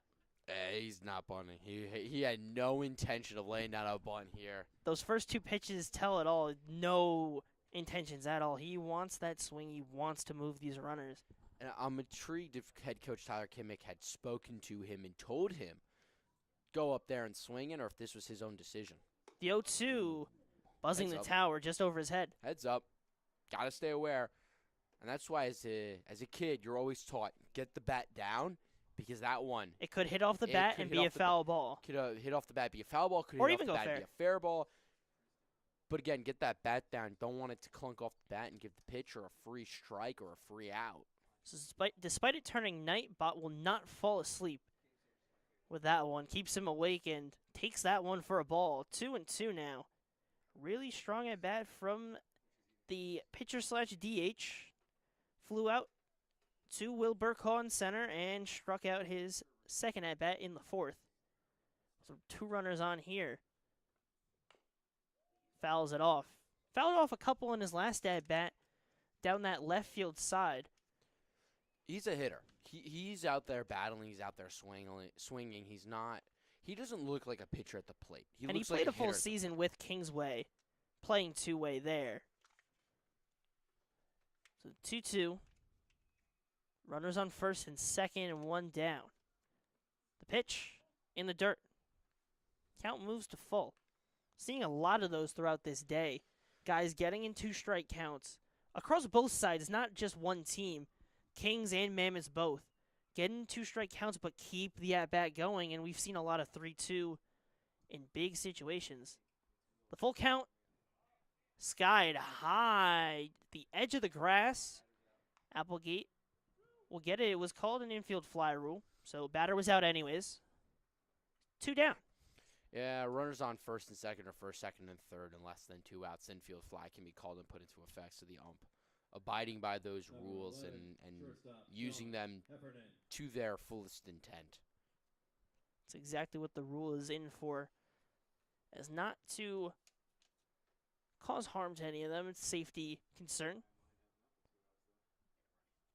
Menino set 2 outs, but the Kings have put up 3 this inning. Pitch misses inside to the leadoff hitter of Sean Heffernan. Flew out to Will Burkhaw, walked in the second, and struck out in the fourth. An 0 for 2 day so far.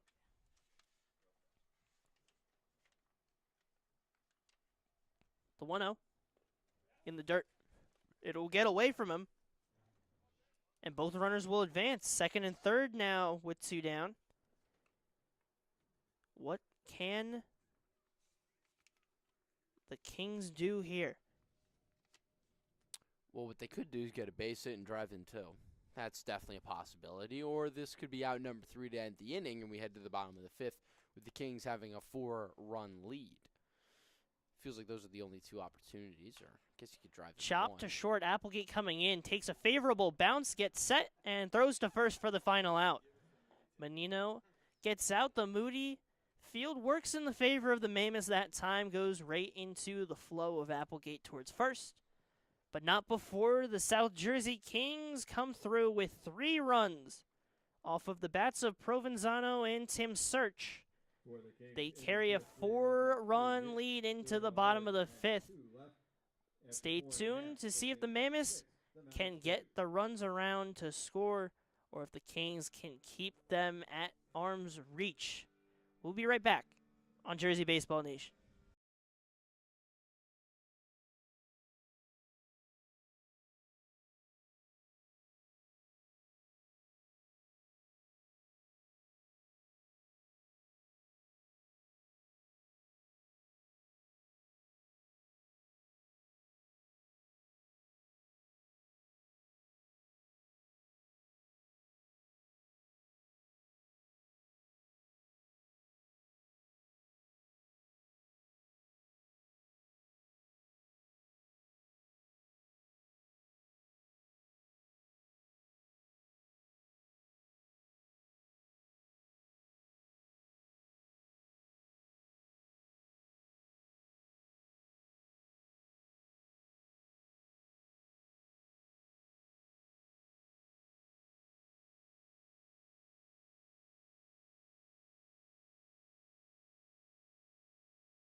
Welcome back to Moody Park. Joshua Yuhas alongside Max Raymond and our producer Charlie Jones. The South Jersey Kings, who took the first lead to this game, scoring 2 in the first. They added 1 in the third, but the Mammoths found a response in the bottom half when they got 2 of those back. However, the top of the 5th, last half inning, the Kings put up 3 on a pair of RBI base hits. Provenzano and Tim Search are the guys who found the answer to who can break through with runners on base. It's the Kings. They are able to do it first, but can the Mammoths do it back? Is the question. It starts off the bat of Jack Hughes. Flew out to left field and had one of the deepest singles you will ever see at Moody Park. Was stranded at third. Chop down the third base side. Ryder gets it. He's going to have to get a good throw, and he does. Had to let that ball get to him, and with that, needed a strong arm, puts it over to first to make the out. And Jack Hughes will go down on a ground out, and Carson Applegate, 1 for 2 on the day with a single, will step up to the box. Good play from Ryder. We've seen a lot of work from him here at Moody Park. Seems to have a good understanding of how the ball will come to him, especially with how much game action he's seen. And they don't call third base the hot corner for nothing. It's hot because the ball's coming in hot, but it's hot because you get a lot of activity. You know, if you were to have a heat map of the location of where balls have been hit at this park throughout this season, the hottest zone would be third base. And it's not just for the Kings whenever they're defensively in the field. It's across all teams hitting and fielding. Third base seems to be the spot where almost every single ball is hit. And it seems just by nature, when you have a bunch of righties, that's their pull side. So if they're ever early, they're going to send it down that side, and that's where third base is positioned. So a primary run of right-handed hitters will set up a lot of opportunities. But even with lefties, if you get lefties late, that goes to third base as well. So Emmerich against Applegate, a 3-1 count. Foul tipped into the glove will move to full. Feels like that's been a phrase said a lot throughout not only this game, but throughout this whole day. Lot of long counts. The 3-2. Strike 3. Called, and Applegate did not believe in that call, but he will go down looking, and that's Number 2 10, straight outs for left fielder, Emmerich in the Blake top of the Farrell. 5th, or bottom of the 5th, rather.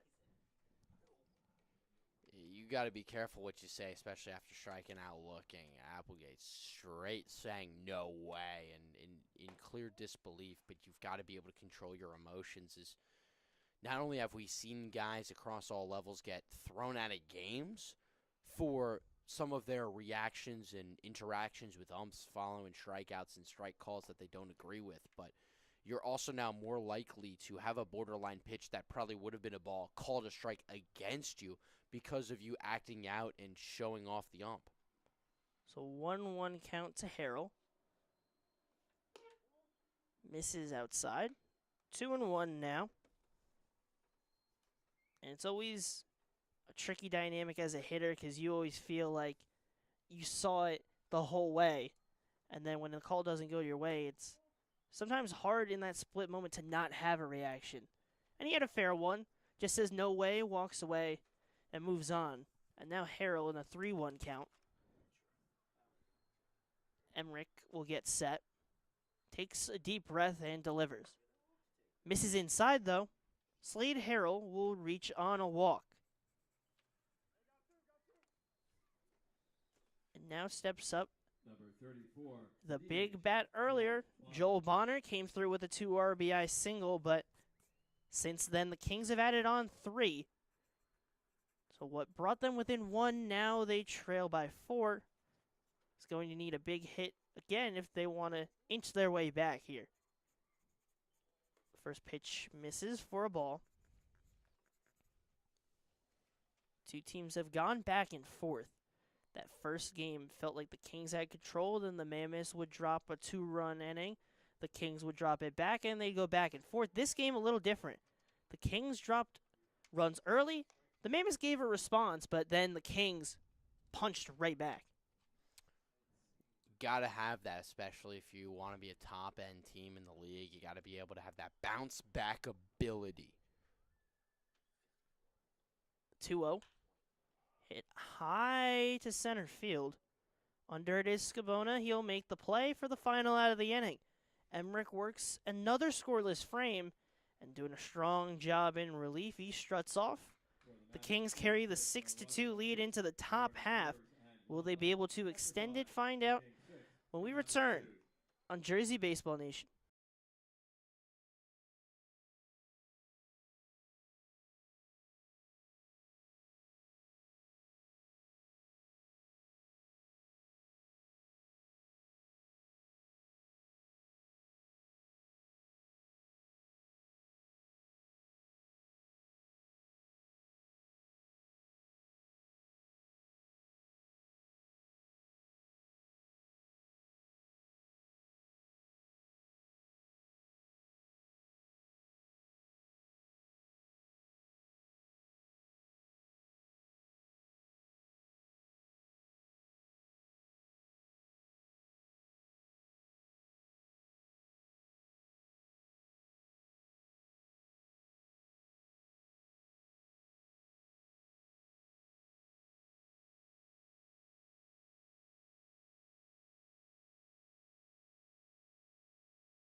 Top half of the 6th here at Moody Park. South Jersey Kings Leading off for work the a scoreless Kings, frame catcher, from number their 12, reliever of Aiden Jeremy Emmerich, Clark. and now a new pitcher for the Mammoths. Menino only goes 1 inning. Griffin Clark fouls the first pitch off. Now pitching For the Mammoths, Menino, number 37, Will went just Hammond. 1 inning, 27 pitches, but only 12 of them for strikes. 2 hits allowed, 3 runs, all of them earned. 1 walk, 1 K, and 2 hit batsmen. Breaking pitch in for a strike for the reliever of Will Heyman. 2 games so far this season, 4 1/3 innings of work. Allowed 10 hits, 11 runs, 9 of them earned. Has allowed 1 homer, 5 walks, and 4 Ks. Good for a 18.69 ERA and a 3.46 WHIP. The first ball in play from Clark is lifted out to right field and caught. So 1 out quickly for the reliever of Heyman. Fielder, Owen Rossi. And the right fielder of Owen Rossi will step up. 0 for 3, grounded into a fielder's choice his first at-bat, but reached and came around to score. Flew out to center his second and struck out in the 5th. A wild pitch. Do you know what the definition of due is? Do you know what it means to be due in baseball? It's Owen Rossi at the plate right now. That is the definition of due. Due for a hit. And speak of that, it could come to fruition, and it will. He hit it hard enough. Jack Hughes did a good job of keeping in front of him, but it caroms away over to Q Williams. And a good hustle from Owen Rossi. You speak of due, he was, and he comes through. And when someone is so incredibly due for a base hit, it just happens. You can't deny it. You absolutely cannot deny when someone is due.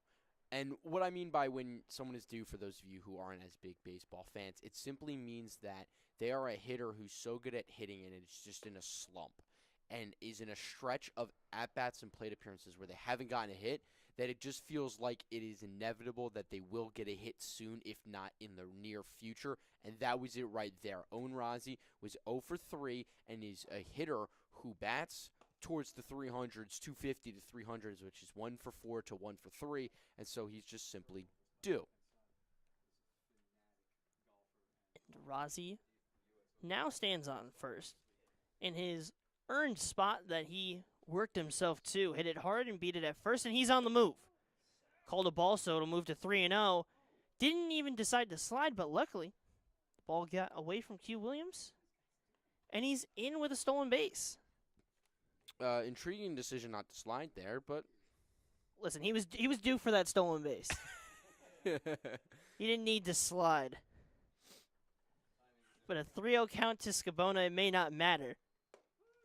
He gets in for a strike. 3-1 now. now it's 3-1. Scabona's had a strong day so far in terms of reaching base. Scored each time he's been on. Called strike on the outside part. Reached on an error in the first, stole a base. Came around to score. In the third, a single, stole second. Came around to score. And then in the 5th, a walk, and eventually came around to score. 3-2 fouled off to the right side. Scabona will stay alive again. 1 down with Owen Rossi, the runner, on second after a single and a stolen base. Is he due to score? That's the question. The way that this game's been going and the fact that he's already scored a run, I don't think so. Grounded to short. Applegate makes the play and throws to first in time. A routine ground out. Applegate makes a good play. Reads the bounces off the Moody Park infield and will make the play. But now steps up Ryder, and Ryder's kind of been cooking so far today and producing some offense, and so maybe Rossi is due to score a run here.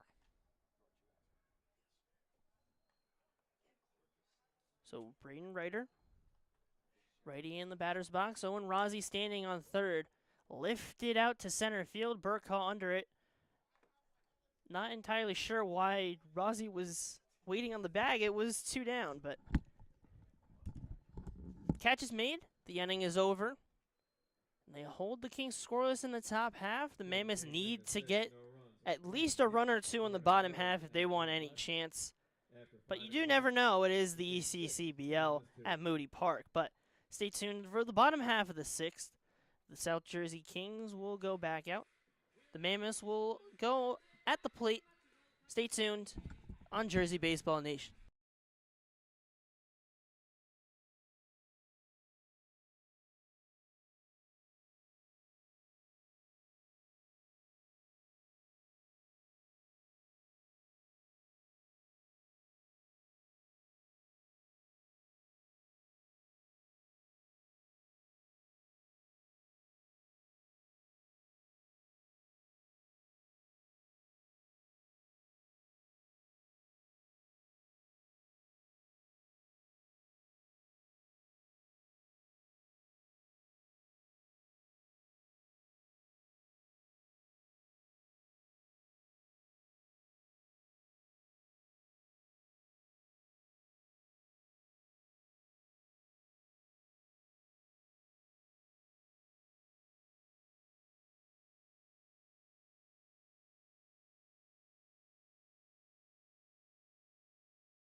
Brandon Wall.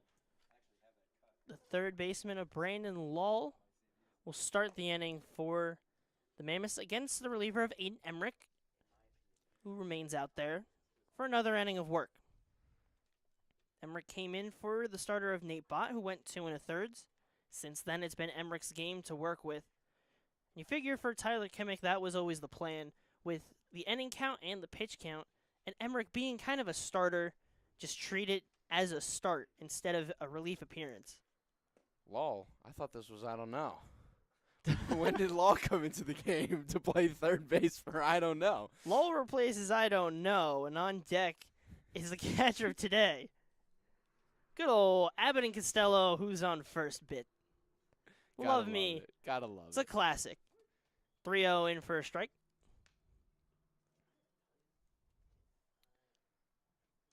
Well, all I know is today was not throwing it to who earlier. He was getting that tag. Chopped up the middle. And in for a base hit. Brandon Lull sends it into center. And a leadoff base runner for the Mammoths. Can they get something going here? Number 30. Well, with catcher, Gresh, Buzz Garbusian, Gresh. and Steve up to bat, we know that Buzz Gresh has kind of been a slower start to get going, but with Garbusian and Steve, two really strong bats, this is definitely a great opportunity for the Mammoths and a chance that they have to capitalize as time starts to dwindle here in the bottom of the 6th. And we know the power that Gresh has. He can put that in a gap if he wants to. Did that in Game 1. But Game 2 so far has not had the same result. A strikeout and a ground out to third. Skied into the right field side and will drop foul. I thought for a moment that was going to be caught. Could hear Griffin Clark yelling, room, room. Rozzy made But his best efforts. Not enough to make that play. Just too much ground he needed to cover. And Gresh will head back to the plate to face off against Emmerich in a 1-1 count. The Kings lead 6-2. But one less hit than the Mammoths. The Mammoths 8 hits to the Kings 7. But the only one that matters really is the run total. And the Kings have done their job in preventing runs from Nate Bott and Aiden Emmerich. And then at the plate, backing up their pitchers. Pitch misses high. 3-1 now to the catcher. if you're Emmerich, you got to settle in here. You've got a 4-run lead, and you don't want to start letting guys on because then it's going to feel even harder to want to and need to throw strikes, especially with the challenging hitters that come to the plate. And so now, for the Mammoths, this is the chance to strike back and start mounting the runs. And if you're the Kings, this is not the position you want to be in. And a perfectly timed mound visit. This is where you have to settle in your pitcher. Doesn't seem happy with how that last at-bat pretty much went, unable to get the spots that he wanted. And with Brandon Lull on second and Gresh on first with nobody down, they need him to settle in because we know Tyler Kimmick's squad limited in arms, and one of the guys who could have thrown in Mason Myers not here for Game 2. So very limited on who they can throw. You figure it was the two guys that are playing, and you're hoping if you're Tyler Kimmick that Emmerich can continue what he's been doing and work out of this jam. It'll only make it so much easier for him. Well, the big thing here is going to be thrown in the lower half of the zone. 24, You're going to look to try to pump in some fastballs up in the zone, but then this is going to be heavy breakers, heavy off-speeds low. Try to get Garbusian out in front of the ball, and on top of it, putting it in the dirt. Swing and a miss, a big hack from Nick Garbusian. Fastballs upstairs, breakers and off-speeds low in the dirt. Try to get Garbusian on top of it and get ground balls. If you can keep it in the infield, that's your best chance of getting out of this inning. Chop to second base. Can this be their way out? No chance at second. Has to go to first. Good job from Ryder. And actually, forgot about it. Provenzano is the man at third, not Ryder. Yeah, Provenzano's at third. I've been giving credit to Ryder where Provenzano's done a good job at third. But Ryder a good job at second. Makes that play. And a smart play to not make a bad mistake and not rush it. It's easy to see that runner and try and get them at second, but gets the out at first, and you live with guys on second and third, try and work out of it. And Emmerich on the 10-hitter of Zenichi Steve with an 0-2 count. Zenichi Steve. Going to want to try to lift something, get it into the outfield, and get at least one, if not two, runs in. Good job, though, being patient there, not being too overly aggressive with this opportunity to try and drive in some runs and chew back into this deficit. It's only 4 runs. It is not that deep, but yet when you're down to your final 4 outs in a game, it definitely feels the feeling. It can feel more stressful than it is. And if you think about it, you get 2 here, you're only trailing by 2 in the 7th, and you're in there. Or you get this rally here as Steve lifts that one to the right center gap. But a really strong read from Scabona. He'll throw it in, but it'll get away. The run will score on a sac fly, and on the throw, Gresh will head to third.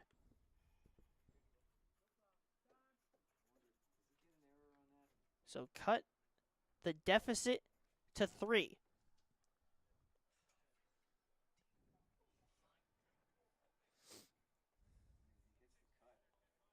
Sack fly for Steve.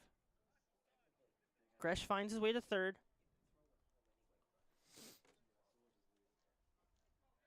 And Gresh believed it went out of play, trying to argue his case to bring another run home for the Mammoths, but he will stay at third with 1 down. Or, yeah, 1 down. Or 2 down, rather, actually. Yeah, 2 outs. 2 outs now. We had Garbusian, the ground out, and then Steve, the sac fly. So 2 outs. A big hack from Q Williams fouls it off. But now Q Williams up to the plate, and Q Williams 2 for 2. He's reached base safely in all 3 of his at-bats. Single walk, single, and a run scored in between those 2 singles during that walk. And so, real dangerous hitter at the plate and a chance to drive in another run. And again, I talked about it how throughout the season he's been placed down the bottom in the lineup in a position where the hope is that the guys towards the top get on base and then he can drive them in. He's done that relatively well up until this point. We'll see if he can do that here.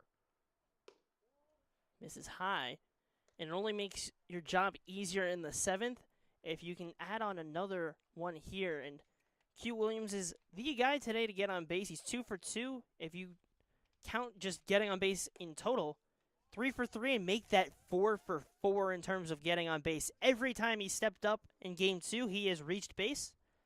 That time he will walk. And that's just, again, Number 22, being a leadoff hitter. fielder, That's your Will job, is Bergeron. to get on base. Now, it might change a little bit depending on the situation, but at the end of the day, the bottom line description of your job as a leadoff hitter is get on base. 100% he's done that today. He's done that 100% of the time in this game. And I'd expect to see him on the move. If you can get him in scoring position, any single could score 2. So you want him either at second or on the move at some point. A big secondary and a pitch out from Emmerich.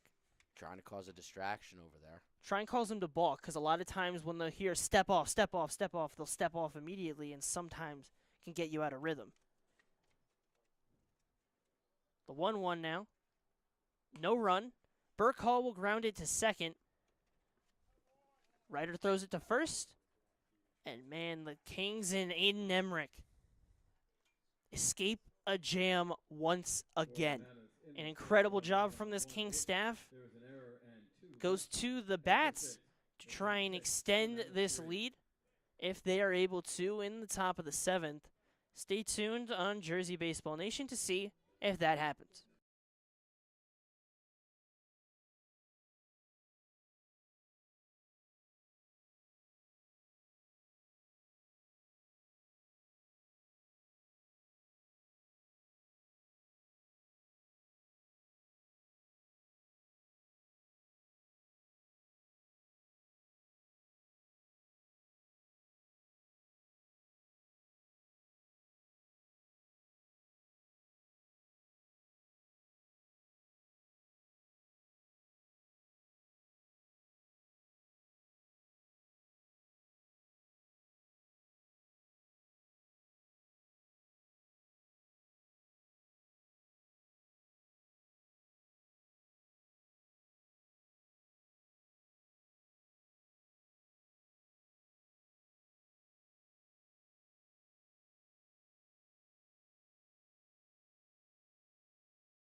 Top of the 7th, and Giovanni Hallahan will go out there. Will Heyman does his job. Went an inning of work, allowed just 1 hit in a scoreless frame. 13 pitches and 9 of them strikes. Worked an efficient inning, and Frank Provenzano For the Kings, third baseman, number 13. step into the box. Hallahan has pitched 4 games this season, 4 1/3 innings pitched, 8 hits allowed, 4 runs, 3 earned, 6.23 ERA and a 3 WHIP, with 5 walks and 6 Ks. Has been put in 2 save opportunities, has been successful both times, but this time trying to keep deficit at just 3 and give the Mammoths a chance to answer back in their final 3 outs, but falls quickly behind 2-0. on the third baseman of the day of Frank Provenzano. He's been solid in the field. Sends that one in the opposite field in foul. He's done a smooth job since switching from catcher to third. And even when he was behind the plate, caught a couple guys stealing. So has had a strong defensive day. Trying to continue it with a hit here if he's able to, or a walk to lead off this inning. Had an RBI base hit in the fifth. Struck out the first 2 times, 1 for 3 on the day. And in a 3-1 count against Hallahan. Grounds that one up the middle. Hallahan gets a glove on it. It gives him a chance. He throws it to first. And a really good play from Giovanni Hallahan. First gets the glove on it, slows it down. Runs over to the left side of the field and gets it. Sees he has enough time and fires a missile over to first.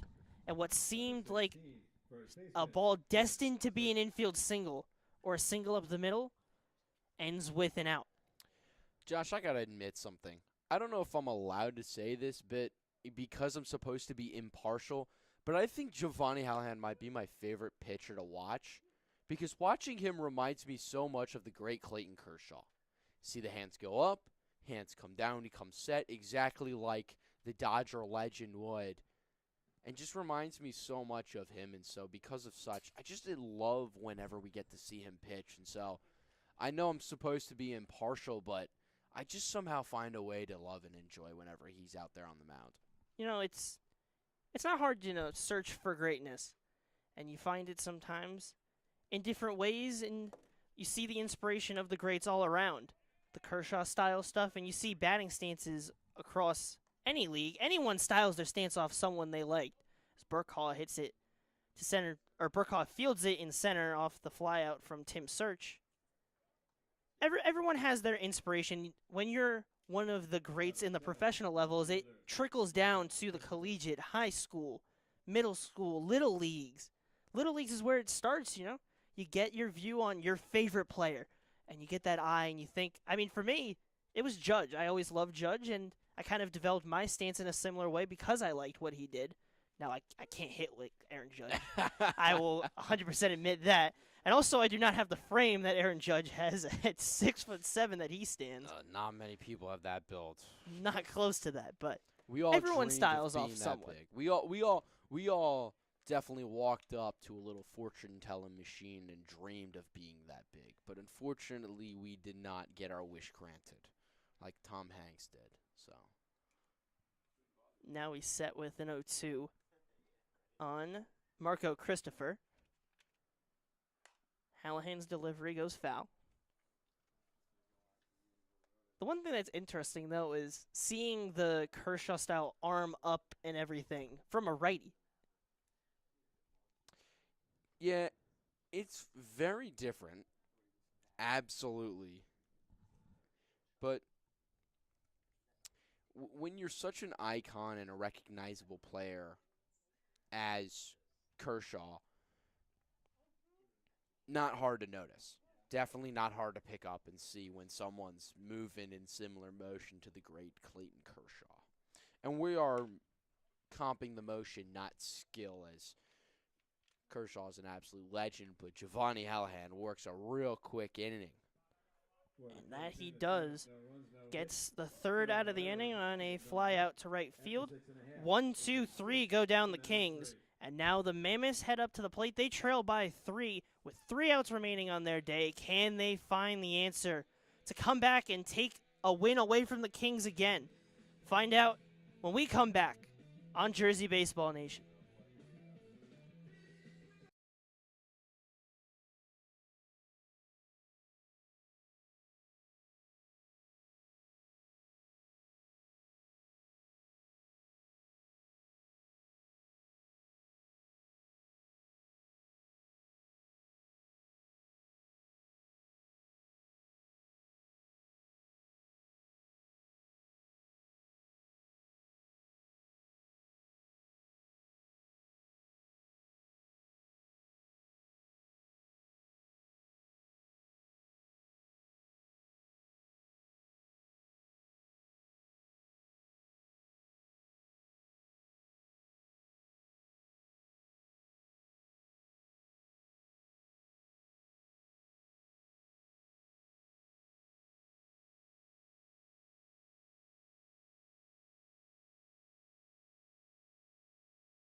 We are here, the bottom of the 7th, and Tyler Kimmick has given us some of the most fun for this last half of the inning.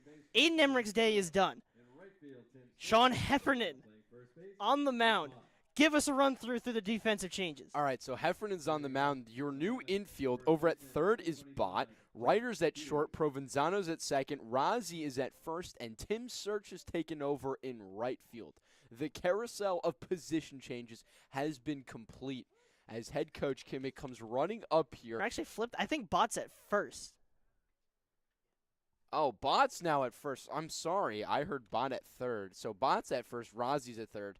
Again, a lot of changes as head coach Tyler Kimmick comes running up here and energetically and eagerly informs us of all those changes. And somehow I thought I had it right and I got it wrong. But just incredible energy, and it's so fun to get to build these connections with the coaches, as that is a big out early for Heffernan. He gets the strikeout on Jack Hughes. And that's one down. 2 outs remaining for the Mammoths. The starting shortstop who comes in to pitch.